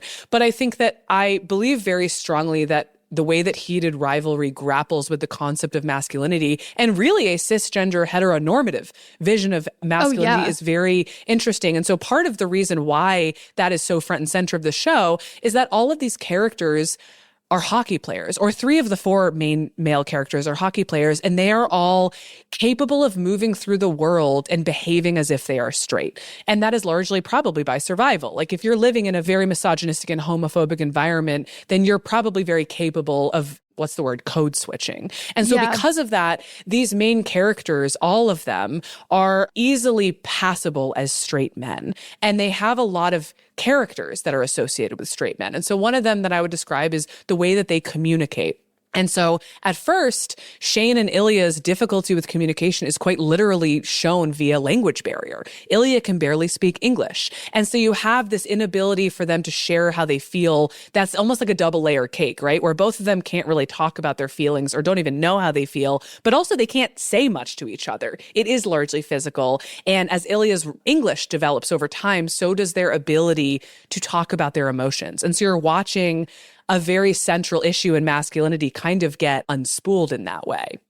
I also thought it was really touching when Shane suggested to Ilya, like, tell me how you feel in Russian and like see if you feel better. Oh, yeah. I thought that was you. incredibly moving. Describe it. Well, so Ilya has just left his father's memorial, basically funeral, and his father was a pretty brutal figure in his life. Extremely lots of provide, protect, procreate happening in the Rozanov household. And Ilya is like estranged to some degree from his family, with the exception of the fact that like he pays for all of their lives. And so he like leaves this memorial. He's just gotten into a fight with his brother, Alexei, who's just kind of like this deadbeat piece of shit that's like constantly, you know, fucking with him throughout the show. And he calls Shane. And it's kind of like, I was like, oh, he's like actually, because so much of their relationship it's a turning point, has been sporadic texting and like going no contact for months. I don't think I had ever seen them have like a long phone conversation, but you can tell Ilya is like at a particularly vulnerable moment. He calls Shane. He just wants to talk to him. And he basically says, like, it's too hard to describe how I feel right now, and English is too hard. And Shane suggests, why don't you tell me in Russian? And then Ilya, we just get this, like, very lengthy beautiful monologue that, it's really, really moving.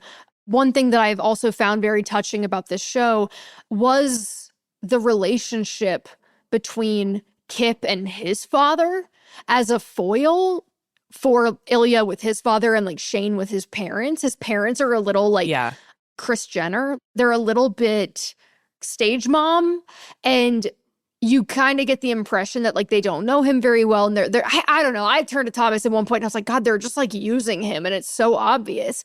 And I thought that Kip and his father's relationship was really beautiful. And I was like, oh, that's a really like lovely. There were just a couple of relationships that were not romantic in this show that I thought did a really good job of showing like healthy communication and vulnerability, sometimes in context where you don't typically get it. And I would point to Kip and his father, as well as the friendship that Shane eventually had with Rose Landry, where she was like, hey, would you rather be having sex with a man? Like, let's talk about this. Yeah. Have you ever done that before? And like the way that their friendship developed, as well as honestly, like Ilya and Svetlana too. I thought that was a really nice friendship as well. Yeah. And like, we're not going to describe all of these characters in detail. You can watch the show. But I think the point you're making is, yes, almost every relationship in this show is one that is buoyed by a sense of almost idealistic love and respect. The show really frequently walks the line between what is and what could be, which is something that we're going to talk about shortly. So there has been a pretty massive outcry from straight women in watching this romance. The awareness that these relationships that we watch, both with Shane and Ilya, the main characters, and with Kip, as you mentioned, and Scott, who are kind of the secondary romance, the idea that this is a kind of relationship that is functionally unimaginable for heterosexual couples. So I want us to watch a TikTok. It, I think, really succinctly highlights all of the ways in which we are grappling with this idea of idealistic masculinity versus the masculinity that we really deal with in the world today. And this girl basically gives out like a list of reasons why watching the show is kind of triggering. Okay, everyone, the time has come. I can wait no longer. Here we go. Ever since Heated Rivalry premiered about 3-4 weeks ago, it has essentially occupied an almost constant space in my thoughts. And I didn't expect a hockey show to emotionally derail me, but it has. And therefore, I have done some deep self-reflection to try to understand why this show has affected me so intensely. I've always felt things very deeply my entire life, but this show in particular, I've felt extremely connected to, and I know a lot of people feel similarly based on what I see on TikTok. And so with that being said, I really just wanted to lay everything out and do some research and kind of just share what I've come up with. And this is going to be a pretty long video, so scroll if you are not interested. But if you are, I'd love to hear your thoughts and how you feel watching this show. And so I have 6 main points that I'm going to go through. And to preface, these are takes from the perspective of a cis straight woman. So a lot of the subjects I'm going to be talking about are in comparison to heterosexual relationships. So keep that in mind. And so yeah, let's get started. Also, I will be looking to reference my notes if you see me not looking at the camera.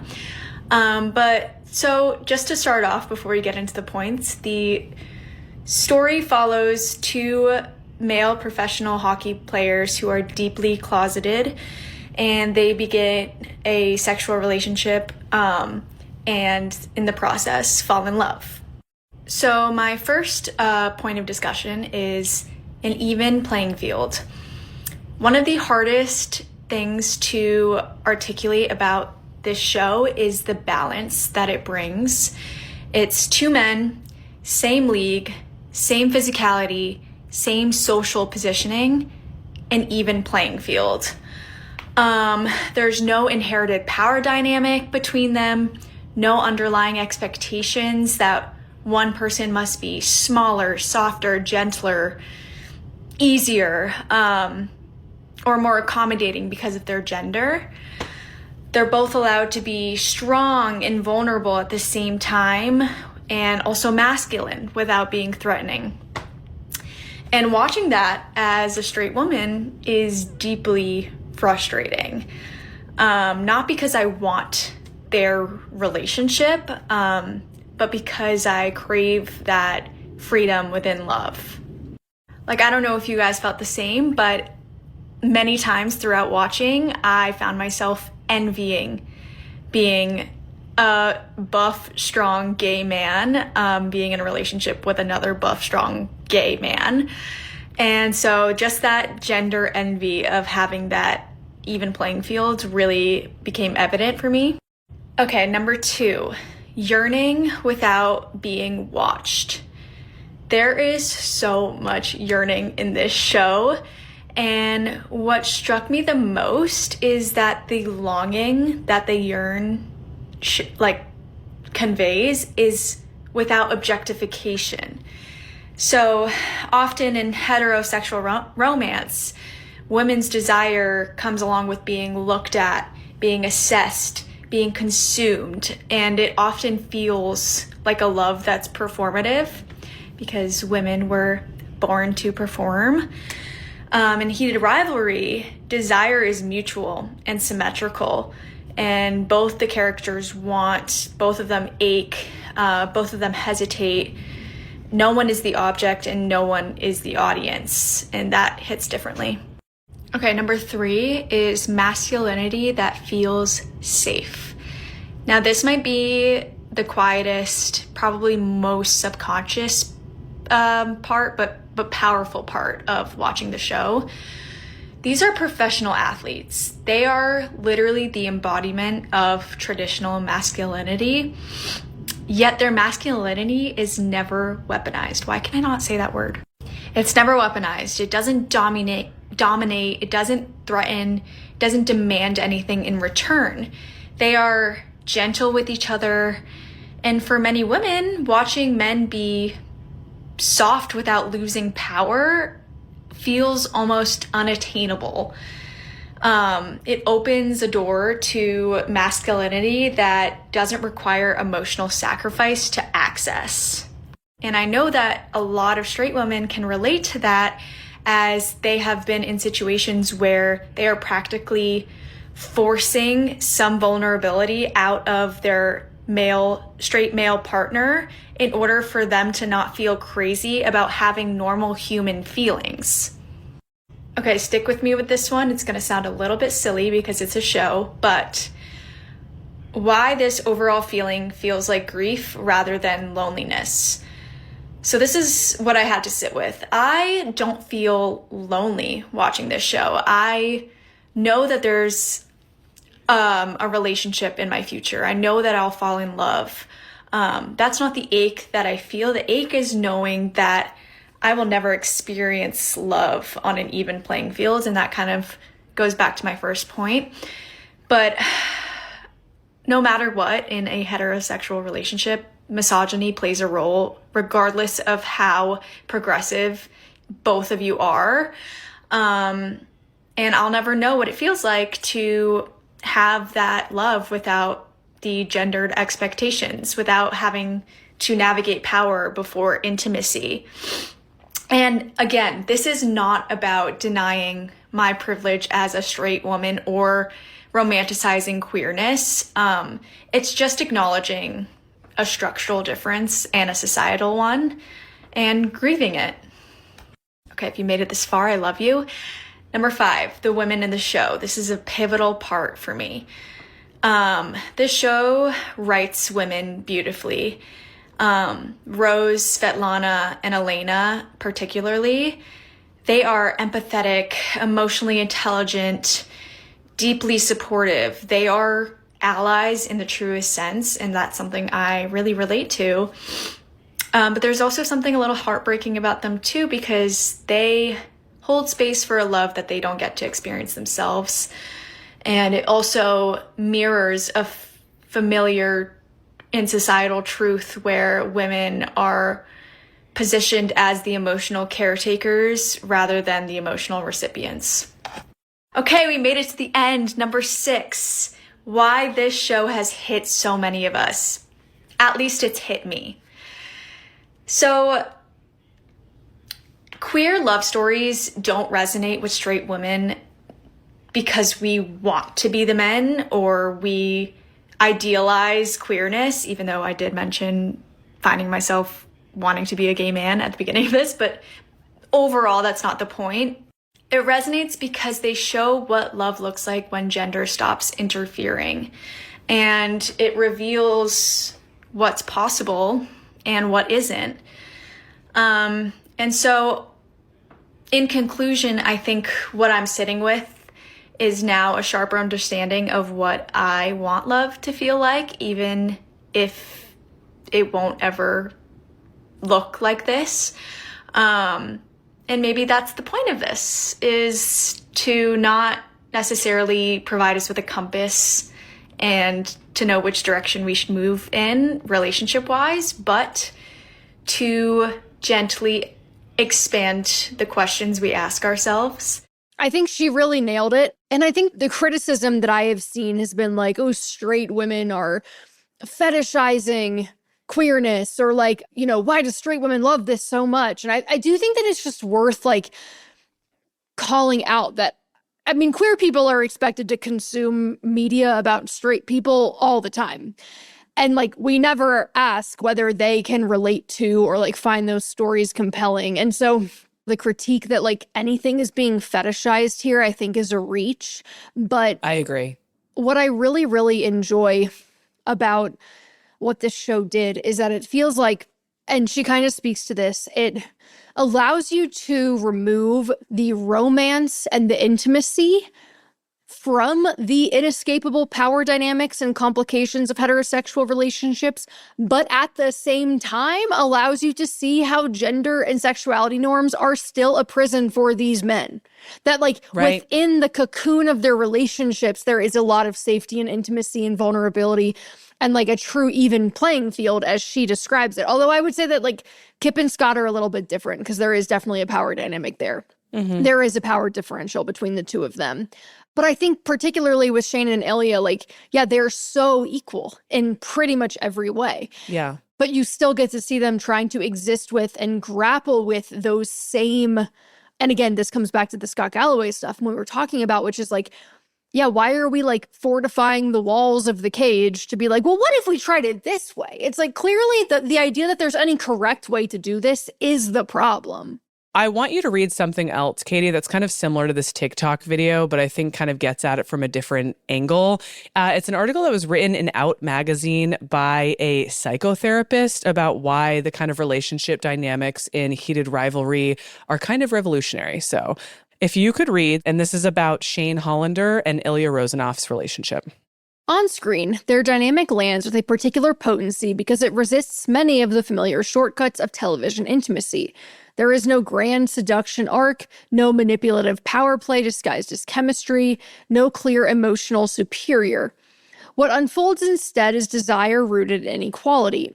Shane and Ilya meet each other as peers in every sense that usually destabilizes relationships. They have equal status, equal ambition, and equal capacity to walk away. Neither needs the other in order to function, and that is precisely what gives their encounters their charge. The show understands something that contemporary audiences are acutely sensitive to in the post-Me Too era. Desire is most compelling when it is mutual, chosen, and uncoerced. On screen, this equality is palpable. Shane's steadiness is not submissive, and Ilya's bravado is not controlling. Their scenes together work because neither is trying to extract something from the other. There is no sense that one person's desire comes at the expense of the other's autonomy. Instead, attraction emerges from recognition. They see each other clearly and neither looks away. This is where Heated Rivalry distinguishes itself from so many other prestige romances. The show does not eroticize imbalance, it eroticizes attunement. This is where I felt like I really had to sit with the idea of that eroticized attunement and what it means to have chemistry without also having a power imbalance. Because I think that that is something that we are often taught in popular media, that you need a power imbalance in order to have chemistry with the other person. We are told our whole lives, as both straight women and straight men, and probably, I'm assuming this is in the queer community as well, we are both told our whole lives and we receive content that reinforces the idea that a power dynamic is essential in order to access chemistry. That the reason why it's fun to have sex, the reason why you feel attracted to someone is because of the power imbalance. It's because he's powerful and you're weak. It's because he's going to provide for you. It's all these different things that Scott Galloway talks about in his book. And what Heated Rivalry showed to me more than anything, what I was thinking about is, look how much chemistry can exist between equals. And what does that mean for young women to watch maybe the first show in their life in which people are having sex and there is no power dynamic. And also, it's still really hot. It's possible for things to be really hot, and also for you to respect the person you love. Also for you to be friends with the person you love. I feel like when I was single and before I was getting married, it was like a joke where like, oh, is your best friend your husband? Ew. Like, if you're best friends, then where's the chemistry? And I think that's so funny because, again, these men become best friends. Really, they're each other's support systems, but there remains an intense romantic hunger for one another. And I think showing people that that is possible while also not having to sacrifice the danger element. How often have we been taught, oh, well, it has to be a little dangerous for it to be sexy? Yeah. Like, no, actually, you can feel totally safe and still be turned on. You can communicate consent. I mean, that's a big thing on TikTok, is that Ilya is like the king of consent. He's constantly being like, is this cool? Thomas said that when we were watching. He was like, man, this man's king of consent. Super king of consent, but it's like pretty subtle and pretty hot. Like, it does not interrupt the moment. He is still deeply masculine, but there is just this flow throughout the show to me of this like intense attraction, this intense chemistry, and none of the baggage that comes with it. You know what I mean? Well, yeah, I mean, something that frustrated me up until episode 5 was how it felt like there was this tension that was not like, I like wanted them to fucking talk to each other. There was one scene where Thomas and I were watching, I think they had like maybe started to talk about Ilya's father, and then they started making out, and Thomas was like, have a conversation, talk about your dad. Like, we were getting frustrated that they like, it was so physical and they weren't communicating. in a way that like felt as though they were getting like emotionally vulnerable with one another. Again, until that, it takes them a really long time to get to that point in the timeline of the show.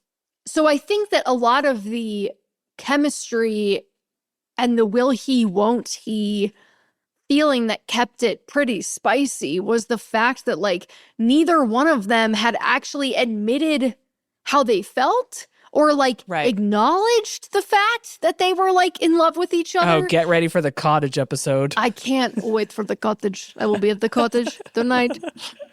But what's interesting to me about that as a straight woman who has definitely played that will he, won't he game with many a dude is that there does feel like there is a power differential when you're waiting for the guy to text you. And I think that it's interesting to see that kind of cat and mouse game happen between equals versus in the construct of like gendered heterosexuality. Yeah, they take turns ignoring each other. Yes, they take turns pursuing. It switches back and forth. Yeah. Whereas as a woman, what you hear is like, oh, he's just not that into you idea where it's like, if you have to pursue him, he doesn't like you. Or like if he wanted to, he would, right? Like you by definition kind of have to remain the submissive recipient of the affection and hope that it comes your way. Even like the marriage proposal is you waiting for someone else to decide to ask you that question. Right. Traditionally. And so I think that it's interesting to see a cat and mouse game where people take turns being the cat and the mouse versus just like, oh, I have a vagina, so I need to play my role here. Or like, I have to play my part in order for the romance with this unknown quantity to like function properly. I think to return to the Scott Galloway of it all, again, remember that his answer to cisgender masculinity is provide, protect, procreate. None of those elements are remotely relevant in this show. These men do not provide for one another. They are both deeply ambitious and financially successful in their own right. They do not protect one another. In fact, they often compete with one another, both like physically and for brand deals and for all these things. And of course, they don't procreate. But what they do is love each other and respect each other and try to understand both themselves and each other better, often in very frustrating ways. It's slow, it's stumbling, there's miscommunication, but at no point do they insult one another. At no point do they become homophobic with one another. They are very respectful of one another all the way through, even when they are sorting through these time periods where one of them is sleeping with other people or where the miscommunication creates. There is this constant foundation of unbelievable respect in how they speak to one another. And I think a lot of straight women do not receive that type of support. On the note of straight women, when I think of what role they play in this show compared to what role they play in Scott Galloway's book, it's really interesting because in Scott Galloway's book, women are the guardrails, right? Like they're the carrot, as we've discussed. They're the rubric for which you can judge how healthy your masculinity is.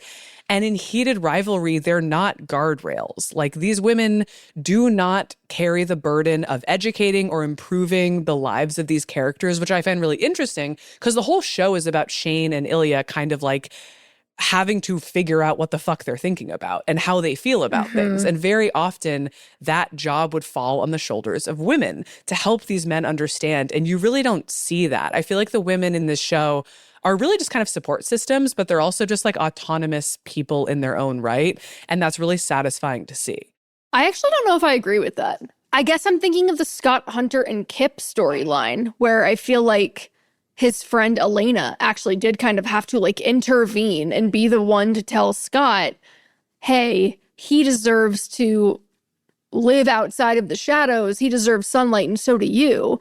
Yeah. So in that respect, I do feel like there was a more explicit role for the woman to play where it did kind of feel like she was helping usher them along. I don't know. I think I have like complicated emotions about the way that women are portrayed in this show because in one respect, the friendships are very wholesome. They're very moving. I think Svetlana is like very understanding about Ilya's like, I think she said something to the effect of like, it's in Russian, but it's in the subtitles if you catch it, where she's like, it's not the same as it is with Jane, and I hope he knows how lucky he is. So she's clearly intimating, like, I know that you're gay, or I know that you are also interested in men. So I don't know. I think, like, they were supporting characters. I think that in some ways they functioned to help the men find clarity, which in I guess I could make the argument that, like, in some respects, that's literally just how friendship is supposed to work. But we don't really see that reciprocated. We don't really know anything about them apart from their relationships as supporting characters to the men. So I think that Heated Rivalry almost kind of operates as a fisheye lens. It's very zoned in and almost claustrophobic. You have very little understanding of the broader sense of the world.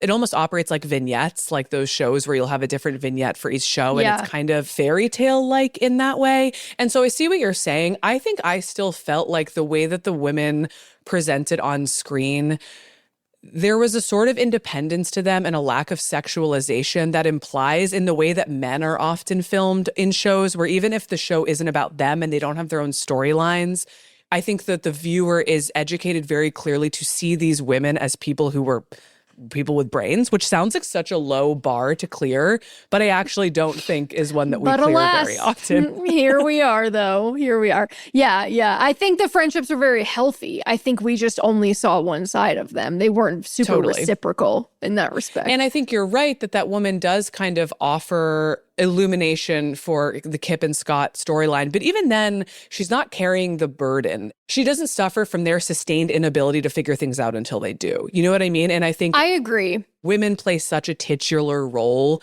in carrying that and suffering from that burden in other storylines that felt very distinct to me.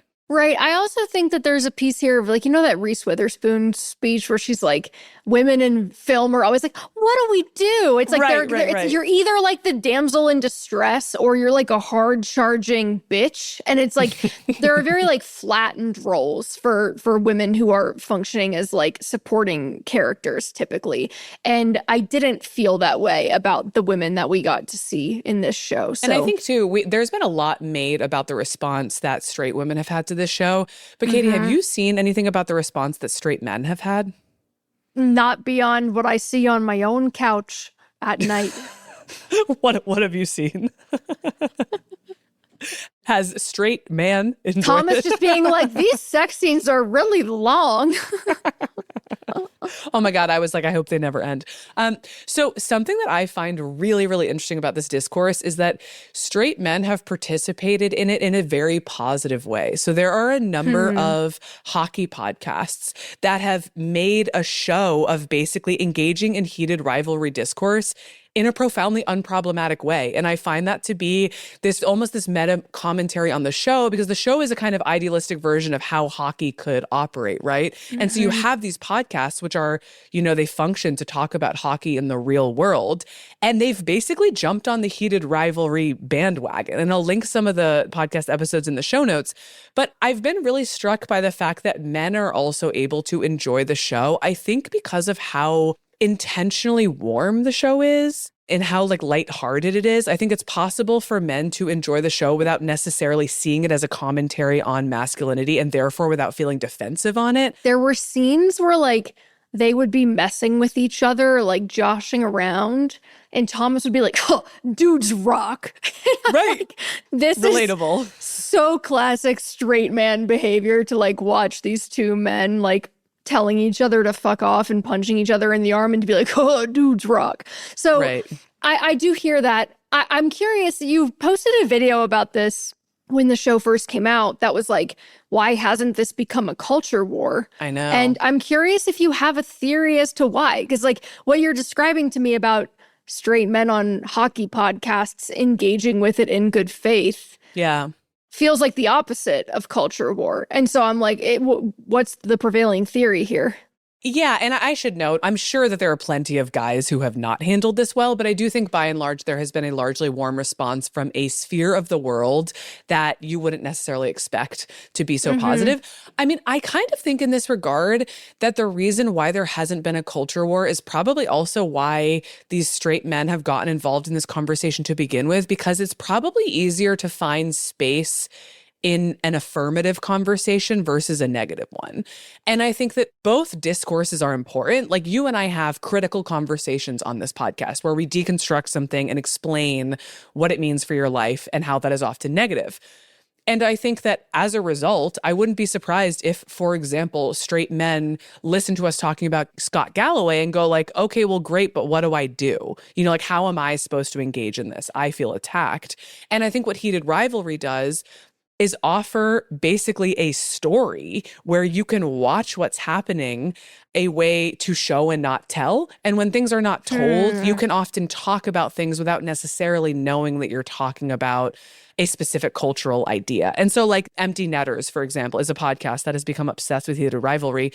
They're doing like deep dives on gay sex. They're like looking into these plot lines. And I think they're doing it because they don't view it as, oh, well, this is a hot wire issue of like, we're going into the manosphere, big feminine. I don't think they're associating this as like a matter of feminist discourse. It's not big feminism. Yeah, it's not big feminism. It's just fun. And I think when things are fun, you can end up Trojan horsing a lot of important conversations in. And so I think a lot of people have like accidentally ended up having conversations about healthy masculinity without realizing that that's actually what they're doing. So are we really at bottom here?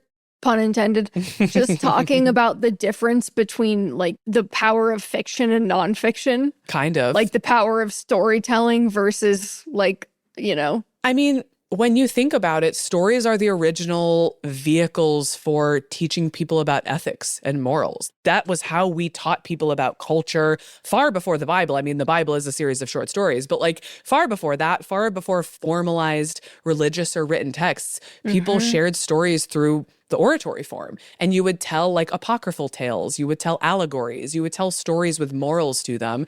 And so I do think that it's a very natural way to have conversations about humanity where you don't feel implicated in them versus when you and I, or when Scott Galloway or anyone is talking about like the idea of men. Some people like that and some people don't. And so I think both have value. But I think watching Heated Rivalry, I'm like, wow, we need more stories like this because we have plenty of discourse, but we don't have as many stories that highlight these ideas of what could be, you know? So again, in this show, there's a real mix of how the world is and how it could be. You know, these men exist in a world that's homophobic. The reason they can't come out is because of their careers. For Ilya, it's also about where he's from, but they're afraid that they will lose their careers. No one in hockey comes out. But the show is also, in many ways, extremely joyful and buoyant and idealistic, as you mentioned. You can see it in the way the characters speak to one another. It almost seems like every single relationship is an imagined version of one that could happen today. It's like an ideal outcome, but that one that is possible in the structures we see now. It's just everyone is the most respectful version that you could imagine. But then there is a specific point in the show that I want to talk about where we tip over firmly from what is to what could be. And it's the moment at the end of episode 5 that you watched, Katie, where Shane and Ilya have basically reached this stalemate where Shane has said, I want you to come to my summer cottage. I want us to figure out what this is. And Ilya has said, no, there's no point in it. You know, we can never be together. And then this other couple that we haven't talked about as much, which is Scott, who's an older, more senior hockey player in the league, and Kip, who's a juice guy that he has fallen in love with. A juice guy. He works at a juice. He's also getting his master's. Kip's a juice guy. It's my juice guy. He's getting his master's, but he's not a hockey player. But they meet and fall in love, and Kip has essentially said, I don't want to live in the closet for you. And so their relationship has also stalled out. And then we get to the end of episode 5. Katie, do you want to describe it? I sure do. All right. So I don't know how many fucking Stanley Cups we see in these 5 episodes. There's a lot of cups, a lot of hoisting. And so one of the storylines is about this Scott Hunter guy that Kara just described, and his whole bit is that he's a little bit older. It's like, oh, does he still like have the juice, you know? He's got a juice guy, but does he have the juice? And Scott and Kip end up breaking up in pretty heartbreaking fashion because Kip decides that he is not going to be somebody's secret. And Scott is basically like, I want to wait till after my hockey career is over to come out because I can't come out while I'm in the league. And so Scott Hunter makes it to the cup in episode 5 with the New York Raiders. No, not New York Raiders, New York Admirals. Sorry. And they win. And, you know, he hoists the cup at the end. And at home, Shane with his parents is watching it. Of course, Ilya with all his friends is watching it. And then Scott watches all the other players' families and children come out onto the ice. And you kind of watch him start to take in this scene around him of like all these other players get to celebrate in this moment with the people that they love. And then he looks out at the crowd and he sees Kip in the crowd. I have goosebumps with you just describing it. He sees Kip in the crowd and he slowly skates over to the side. And then the broadcast, it's like kind of unrealistic that the broadcast would like suddenly be like, where is he going? Who is he talking to? But the broadcast follows Scott to the edge of the ice. And they're like, what's he doing? Is he talking to a fan? He's like motioning to Kip to come down onto the ice, essentially to partake in this celebration as like his loved one. And Kip is like, whoa, hold on. Like, wait, you don't have to do this. You don't have to do this. And Scott's like, yes, I do. And he brings him onto the ice. So Kip comes out there, they embrace, and then they passionately kiss. And you watch Shane and Ilya watch this scene from their respective homes, mouths agape, just like, holy fuck. And then Shane runs out of the room and he calls Ilya and he starts saying like, what was that? And before he can say anything, Ilya says, I'm coming to the cottage. I'm coming to the cottage. So it's this moment where we're like, one person's courage, Scott Hunter being brave enough to come out and like live as his true self, essentially like gives these two other closeted players permission to do the same. We were both leaned forward on the couch like, oh my God. I know. Oh my God. It's insanely moving. It's beautiful. I can't wait for you to watch the cottage episode. And we don't have to talk about the end of the show, but the most important part of the show is that to me in terms of what we're talking about today, because you have this moment where you move firmly out of where the world is today and you move into a world where there is an out hockey player. But it is a world that we can imagine happening right now, too. It's not a world that requires different legislation. It's not a world that we can't fathom. Like, the end of the gender construct is a world that we will likely never see. But that is not what Heated Rivalry is promising us. Heated Rivalry talks about a vision of masculinity and love that can happen in our lifetimes. And so when I was thinking about trying to compare and contrast these two wildly different versions of content, you have Scott Galloway's epic notes on being a man, and then you have Heated Rivalry. I'm sure it probably seems a little silly to compare this book to like this smut romance about hockey players. But the more I thought about it, the more I saw this as like this really incredible tension where the difference between these two versions of masculinity is not that one of them is fiction and one of them is not, because both visions are fiction, right? Scott Galloway's vision of masculinity is firmly a fiction. So is Heated Rivalry. Both are the product of imagination. Yeah. But the real difference between these two portrayals of masculinity is that one of them looks back and one of them looks forward. Mm-hmm. One of them is all about a return. And then one is this demanding of thinking about the future. And I think it is no accident that one denies the ability and the existence of queer people and one harnesses the power of queer imagination. So when you think about Scott Galloway and Richard Reeves refusing, Return with a V. When you think about how the Disgusting Brothers refuse to consider queerness when they talk about masculinity, it clarifies their whole relationship to masculinity is so anemic. And I think when you watch Heated Rivalry, you understand how queerness and gender fluidity and sapphic romance, all of these spheres of culture are not about cisgender sexuality, but they contain the antidote for it. And that is what I have started to be thinking about again and again. Like, you can be cisgender and still benefit from these cultures. Like, I have been thinking so much about how so much of my marriage is so fundamentally straight. Say more. Yeah, there is a P and there is a V. But there is so much of our marriage that I think is also fundamentally queer. Like, I think the way that we view each other, I think the way that we respect one another, I think the world that we're trying to build together, it's not defined by domination. It's not defined by protection or providing. It's not even really defined by procreating. I just think that Scott Galloway can have all of these flowers assigned to him for being this like progressive scion of masculinity. But at the end of the day, he is advocating for and building this dedication to a version of masculinity and almost like an homage to a world that never actually was.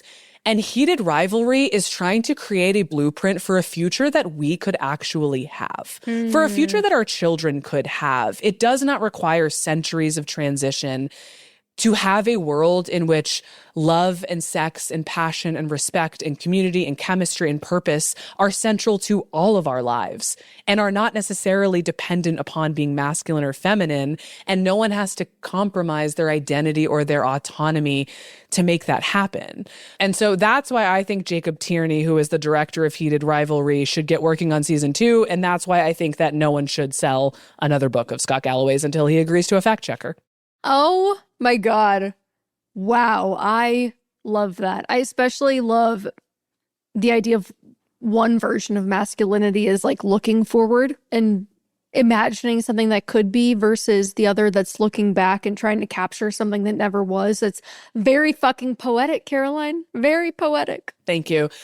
I also think it's very notable to me that one of these visions of masculinity is pretty much exclusively amplified by and supported by men. And one of these visions of masculinity has been celebrated by women. Mm-hmm. Like, you don't see women being like, oh my God, I loved how Scott Galloway talked about the way that women are. Straight women are not okay. That's going to be my next episode. Okay. The straight women are not all right, folks. They're crawling through the desert, not a drop to drink. They are begging. water everywhere and not a drop to drink. Begging for something different. And I think that 10-minute Heated Rivalry TikTok really captures the essence of what that was, which is now we do structurally have a lot of the things that can help us view ourselves and be treated as equals. And so the fact that within a romantic context, it still feels like that is out of grasp is profoundly frustrating for women. I've been thinking a lot about this. There is a lot of space between two similar words, and they are provide and care. I don't think women want a provider, but I think they want someone who cares and who takes care. Like, care work is so traditionally female. Women are assigned care work. It is devalued. But for men to take on care work, I think is similar to, but significantly different than providing. I think this is why the word partnership is so critical there, because I think that that's ultimately what it comes down to, is you don't want to marry somebody that you are going to end up responsible for. For me, I always use the words like competence and proactivity. It's like, I'm bringing my A game every day to this marriage, right? I want somebody that is I just got locked chills. in. I just got chills imagining you. And of course, I'm talking about our marriage, Caroline, yours and mine, Mouthy Media LLC. I'm bringing my A game every day. You do bring your A game. And that's something that is so... It is such a trope in the, I'll call it like the fair play industrial complex. Yeah. Which I don't mean derogatorily, but just this idea of like, there are so many classic tropes about what it's like to be a straight woman married to a man, which is like, oh, sorry, I just don't see the mess. Or like, oh, sorry, it doesn't bother me that there's shit all over the ground. Oh, sorry, I'm just not good at, it's like the weaponized incompetence, or the kind of like taking the natural back seat in your own life once you have a woman who is like managing the household on your behalf, and you just kind of like fade into the background and allow her to assume all of that responsibility. You see this time and time again in the research that this is what women are just fucking tired of, because again, in the public sphere, they're being treated in many cases as something close to a full person. And so then when you're in the private sphere and that's not the case, and you don't feel like you're in an equal partnership, I think that this is why you are going to see, if this does not change, and if we don't start to see a more heated rivalry informed view of masculinity and relationships in the future, like, you probably are going to continue to see more straight women opting out of marriage. Yeah. Because, like, frankly, it is really, really difficult to find somebody that will meet you in a truly equal partnership.